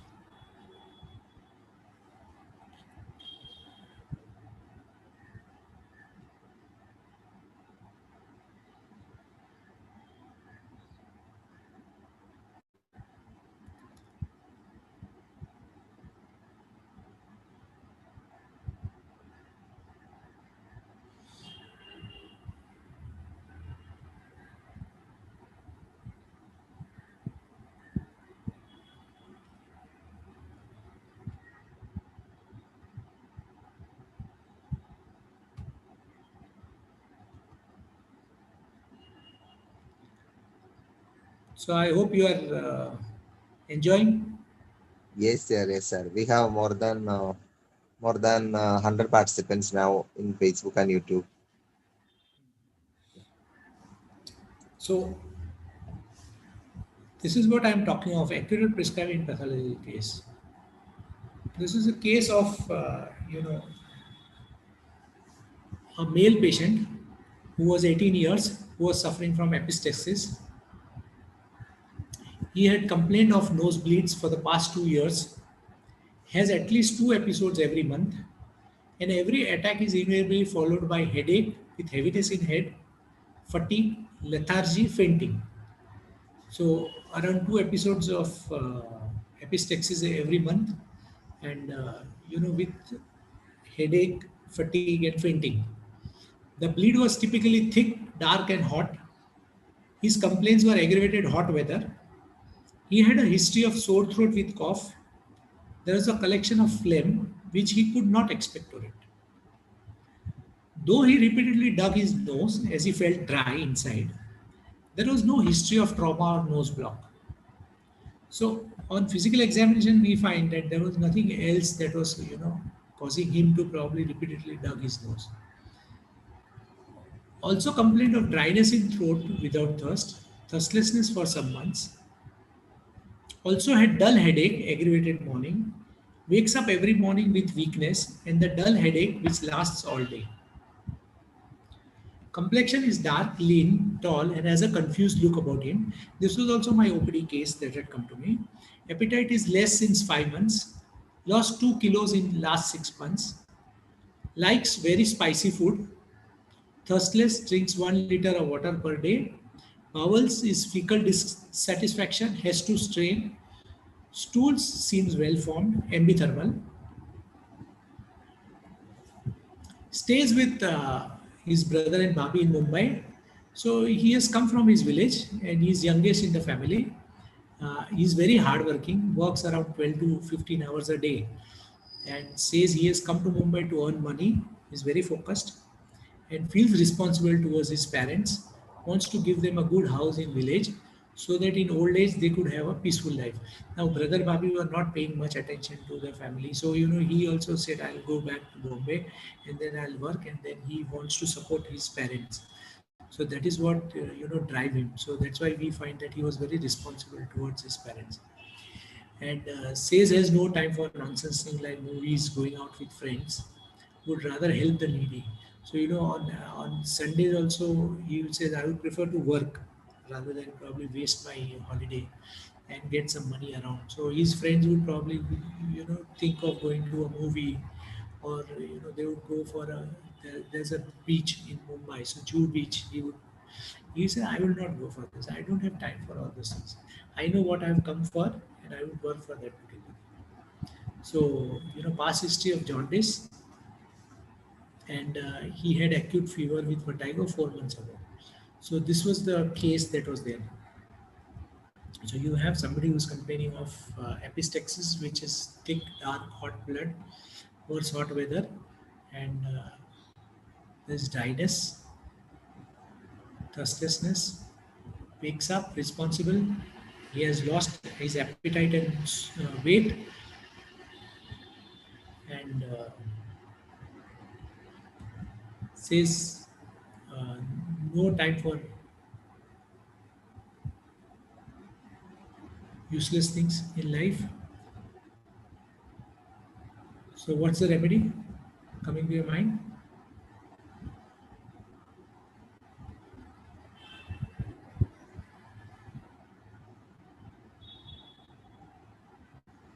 I think pulsatilla. Pulsatilla. Good. Any more suggestions, doctors? Suggestions.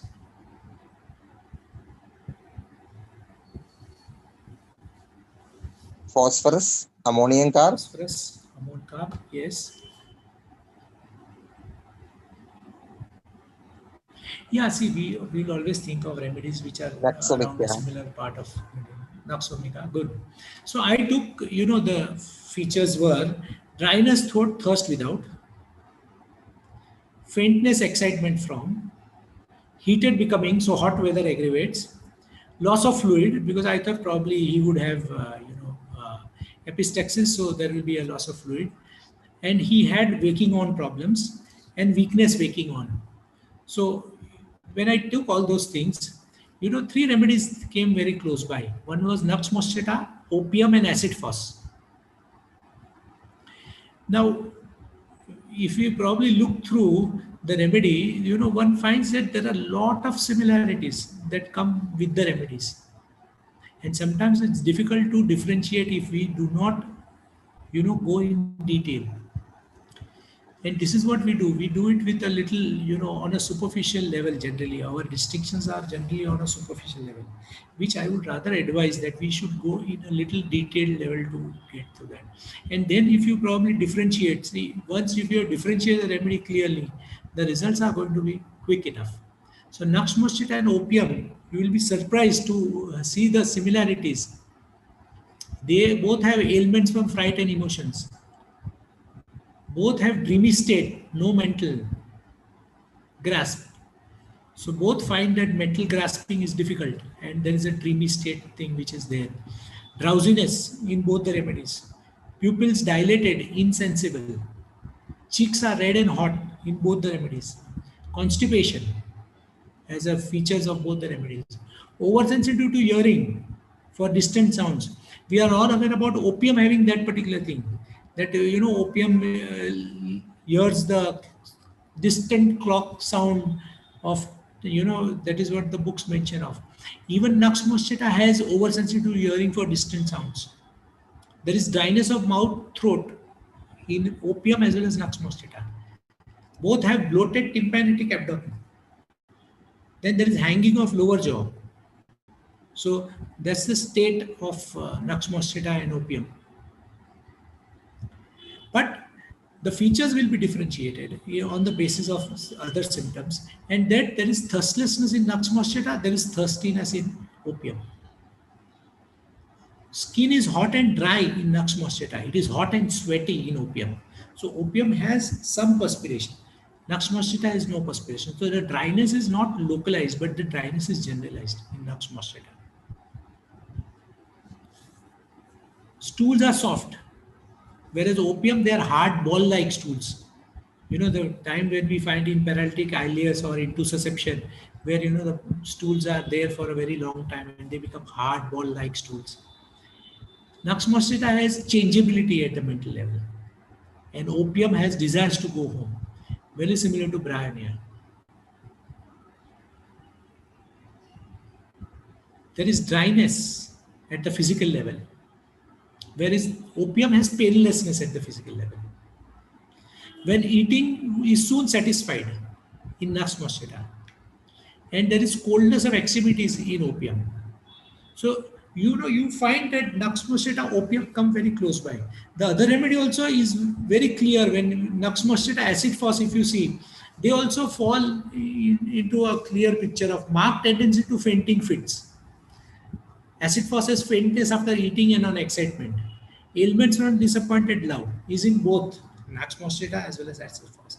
Mental depression from grief, brain fag, uses wrong words, whereas acid phos hunts for words. Hemorrhage is dark, is in both Nux mosquita as well as acid phos. but the mentals are different. Nux does her household duties automatically, does not recollect what she has done. Unconscious at the sight of blood. Changeable, laughing, crying. So there is a changeability in rapid succession. And a dreamy state. Whereas acid fast at the mental level affects the mind, especially its emotional side. Sadness from masturbation. Wants nothing and cares for nothing. Suffers in silence. So here you find somebody who has gone into a state of indifference, will want nothing, care for nothing. So there is an indifference phase. Apathetic. Unequal struggling from apathetic, indifferent, from struggling from what is the word? Unequal circumstances. Yeah, apathetic, indifferent, struggling from unequal circumstances. That's acid fast. Physicals, there is extreme dryness of the mucous membrane. Drowsiness or accompanied by drowsiness, chilliness or coldness, thirstlessness. These are the features of Nux mosquita. Whereas acid fast has a mental debility first, then physical weakness. And the debility, great weakness and prostration, especially in the morning. So the remedy given was Nux mosquita, 1 mTDS for 7 days. Follow-up analysis shows that the patient has no epistaxis, lethargy was better, appetite poor, no nil symptoms. We continued for him, and the patient had no more episodes of epistaxis.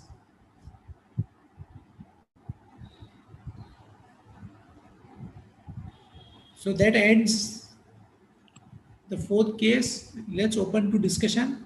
I have Yes, a sir, lot of yes, sir. other cases We that I have can some good. continue. Yes, sir. Yes, sir.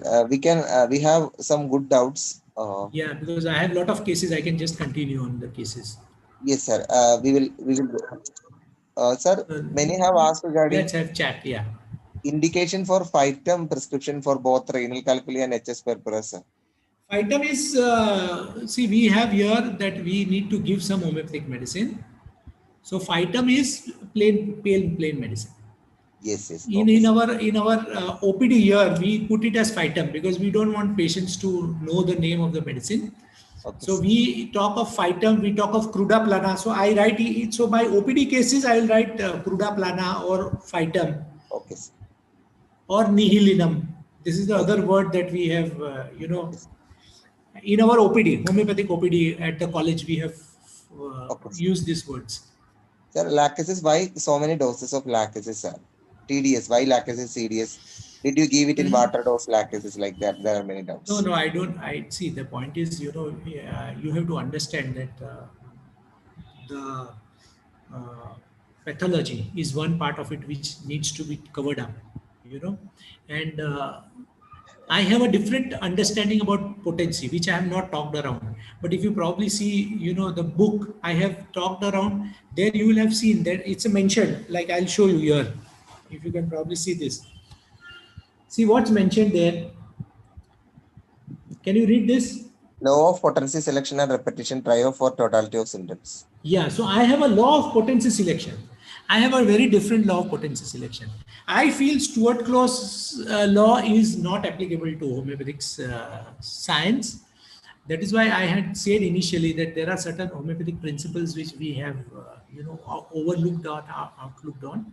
And potency is one part which I feel we need to change. So my potency laws are different, and I have an understanding of now. Unless you go through the whole potency, what I am talking of, I can tell you my law, but then it will not work around because you have to understand why I am saying so. It is not, it is being talked around very scientifically. Like even Homeolinks had said that my law and book on this potency puts a homeopathic potency selection on a rational footing. It is not because I say and I feel. It is a scientific evidence to say why I am talking about that particular thing. So I repeat the medicines. till I see around 70 to 80% of the response in the patient. Till that point of time, I repeat medicines. I don't fear aggravations. I don't come across homeopathic aggravations. Okay, sir. I think, does that answer your question? I have one doubt, sir. Some Yeah, repertories yeah. mention opium more in pupils contracted for unconsciousness. Yeah, opium and has both dilation as well as contraction of pupil, because opium is a dual remedy. If Yes, you sir. probably, refer to the proving of opium, opium has Okay. both the symptoms, diarrhea as well as constipation. Sir, but the question is which is intensified or which is dilated Pinpoint pupils pupil, or contracted pinpoint pupils. pupil thickness. Okay. That's right. Sir, why there is no frequent repetition in hypotension? There are That is many. what I am talking of. I am talking of my law of potency selection says that I need to repeat the medications to give response to the case. I have not come across homeopathic aggravations the way it has been told to you. Okay, Now, sir. what is that law? Why I am saying like that? Either you read it or we'll have to take another lecture for it. It will take at least 3 hours for me to take you from, like I took you to, in this particular lecture, I took you how we came to some understandings of totality of symptoms. I can give you an understanding of how potency has been coming around. Like Stuart Close has, given the law of high the susceptibility, higher the potency, lower the susceptibility, lower the potency. I don't agree on that law. And I can give my reasons for saying so, that why I don't agree on that particular thing. But it Okay, is not my reason. They are scientific data which supports what I'm talking of. okay. Good, sir. We will take another lecture for that, sir. That will Yeah. be much better. Sir, I think the important doubts are over. Okay. Okay, sir. So we can take one more case, sir. No problem.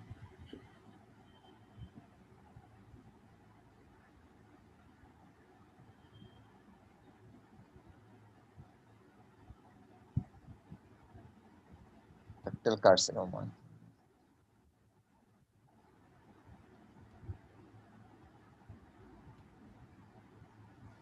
Yeah. Yes, it's visible, sir. Yeah, visible. Thank you. So we take up the last case. So this is a case of a 42-year-old Hindu patient who has been, working in a pharmaceutical company as a porter. So porter is one who lift up the loads of, from one place to another place. So, he had complaints of fecal dissatisfactions in 4 years, which has increased since last 2 years. Bleeding per rectum increased since 2 years. There is sensation as if the stomach is not cleared. He has an ineffectual urging for stools. Sensation is something obstructing the passage of stools. Stools are sticky and passed along with bright red blood. Flatulence since 2 years. Aggravated after food, daytime and better night. Associated complaints are sleeplessness since 2 years. His daughter was ill at that time, had lot of anxieties at that time. He was scared that she may die. Now his sleep is disturbed, gets no sleep without medications. He had to take Depsonil and feels that there is no power in the body. Appearance was dark, short stature, average build, likes ghee, milk, dahi, fruits, spices, thirst 2 to 3 liters per day, sensation of obstruction to flow, thermal modality is hot. He is the only earning member of his family. Patient is very loquacious, talks irrelevant and in detail. He regretted that he hasn't done much for his family. So he came to know that he is having cancer, and he, was afraid that he is not able to, he has not done much for his family. So he is afraid to undergo surgery. So he was advised surgery. He thought it would make him even more powerless, very tensed about his future, about how his family will survive. All complaints started after having medicines for insomnia. So insomnia was post, anxiety for her daughter. And he attributes that these medicines have, after taking these medicines, my complaints have started. Fear of death, feels he is under an influence of evil force, feels there is absolute loss of power, fear that anyone, even someone weaker than him, can kill him. So he, he gave us an idea that, see, I am not so strong now because of this problem. Now, anyone who is even much weaker than me can probably, break me up. So he's crying when talking about his tensions. So he wept there, and he felt that after operation he will not be able to perform his work. So basic reason he didn't want to, go for an operation is what I'm talking of. He's a porter, so he has to, he lifts a lot of load on his head. So he says, then I will not be able to work because I will become totally weak of that particular thing. So he had jaundice in 1991. So that's the case. Now we have a CT scan that was done on 27/12/2005, where a polypoidal mass from anterior wall of the distal rectum with minimal perirectal fat standing and few collaterals. Histopath report at Tata Memorial Cancer says fragmented biopsy of the rectum shows high-grade granular dysplasia in tuberculous adenoma with foci suggestive of invasion. So this was the report of Tata Cancer Hospital done on 27/12, and they had asked him to get operated. So histopath report on 14/2 also suggested adenocarcinoma of rectum. Tumor marker test was done, and it suggested 1.1 nanogram per ml, and weight was 54 kilograms. On physical examination, he is afebrile, pulse was 78, respiratory rate 16, BP was 138/92 mm, 138 by 92 mm, and PR, we found a polypoidal growth at 4 to 5 centimeter from anal verge. So this was on examination. And I always suggest that homeopaths have to make a complete examination of every case that comes to them. I know homeopaths use what I call as a no-touch technique. But I tell my students that we have to examine all the case that comes to us.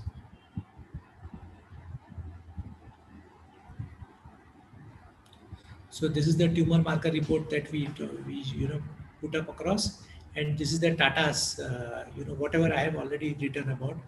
I've just kept it for the reference, and this is the Tata paper.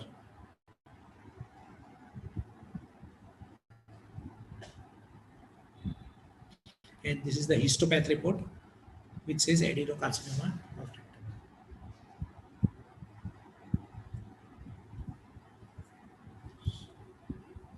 So what's the repertory totality?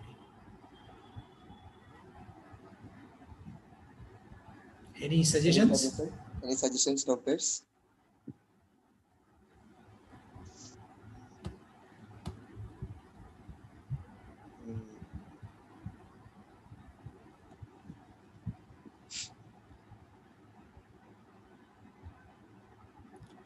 Okay, so there was ailments from anticipation. Stramonium, something like that.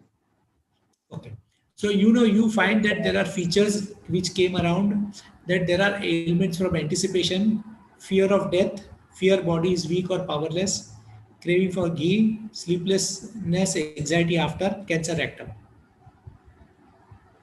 So when you take that same things, remedy comes is thuja.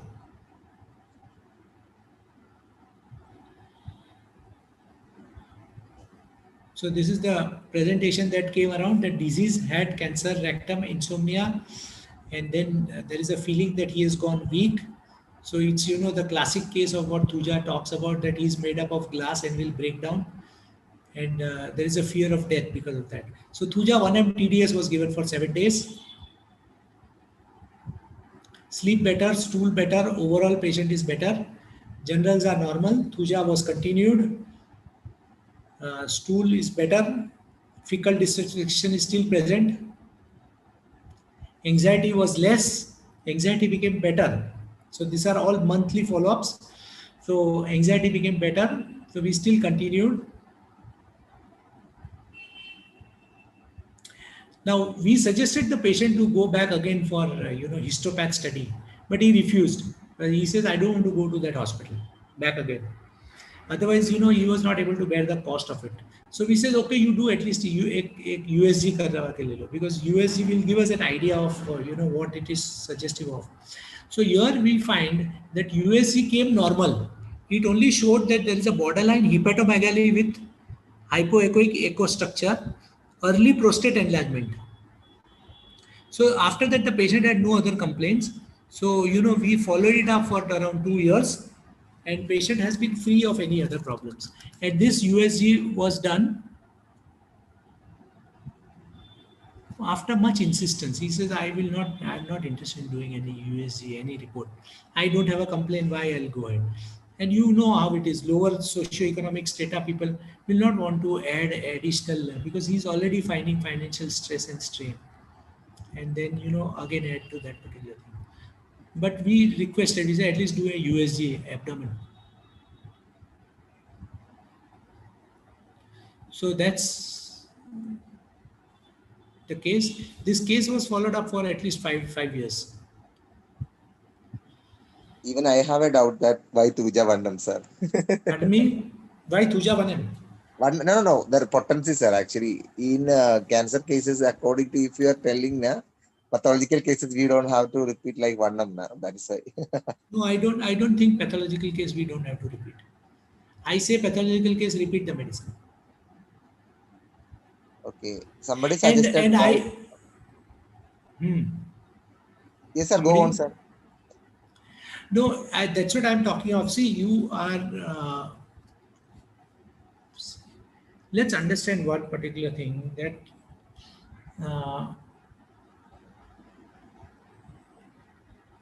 the general understanding about homeopathy in people's mind is that homeopathy is slow acting. Homeopathy takes time to act. You know, homeopathy patients also tell to us that you take your time, but you remove from the root. And we also tell people that, okay, we'll remove from the root, we'll take time. Now, what I am telling you is this, that I am a person of an opinion, and I say that cure delayed is cure denied. For me, I have written in the book that, you know, if you delay a cure, you have denied a cure. Now, why I say so is, you know, you have to go through this particular thing of what is the basis of my saying like that. Because I always talk about that Hahnemann says that cure has to be rapid.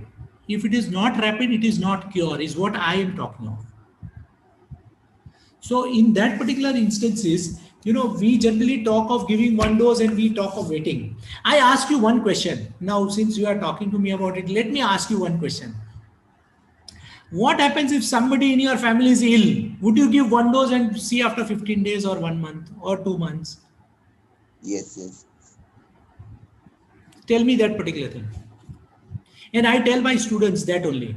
That see, when it comes to our family members, you know, we want to make him better as fast as we can. And when it comes to the patient, you know, we have different standards.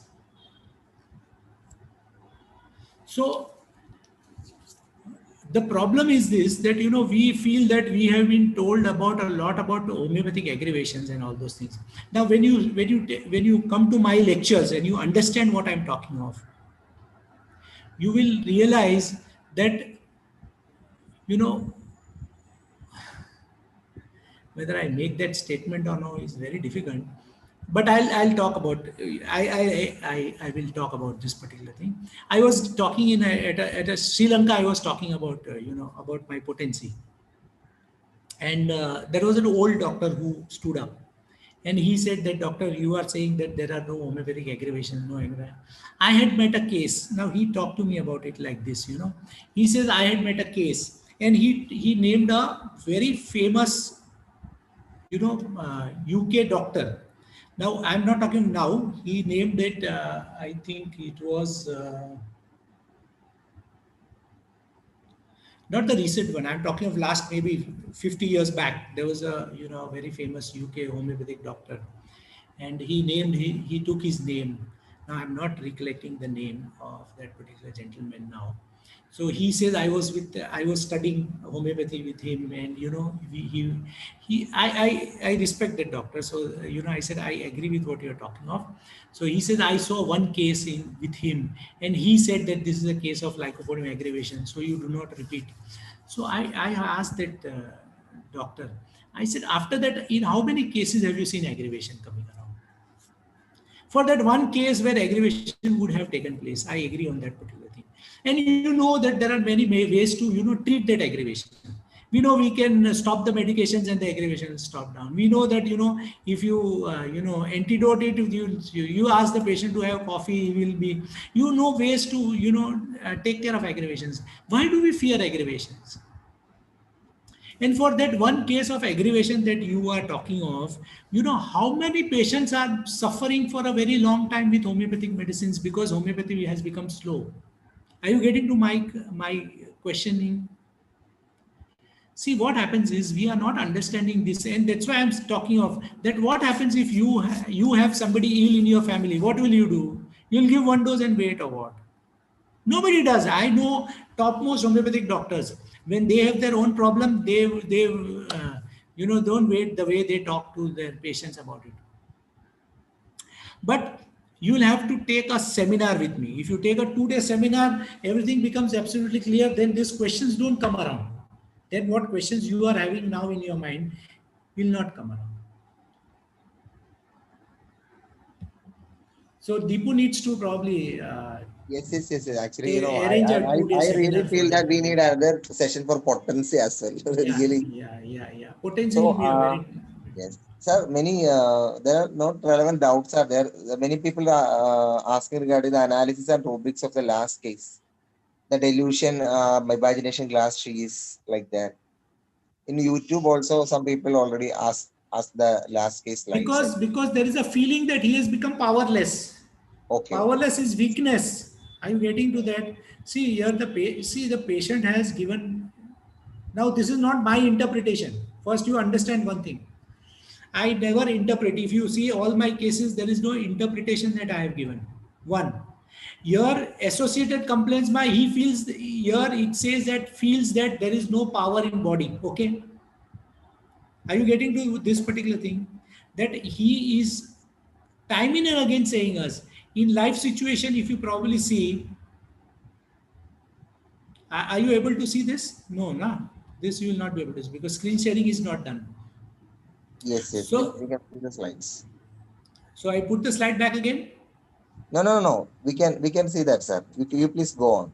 Okay. So here again he says that I don't want to get operated because I will not be able to perform work. I will become weak. Before that, there is an absolute loss of power.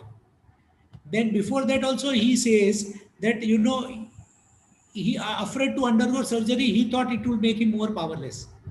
Then he says that if a weak person will also be able to hit him. So here he feels that cancer has done what to him?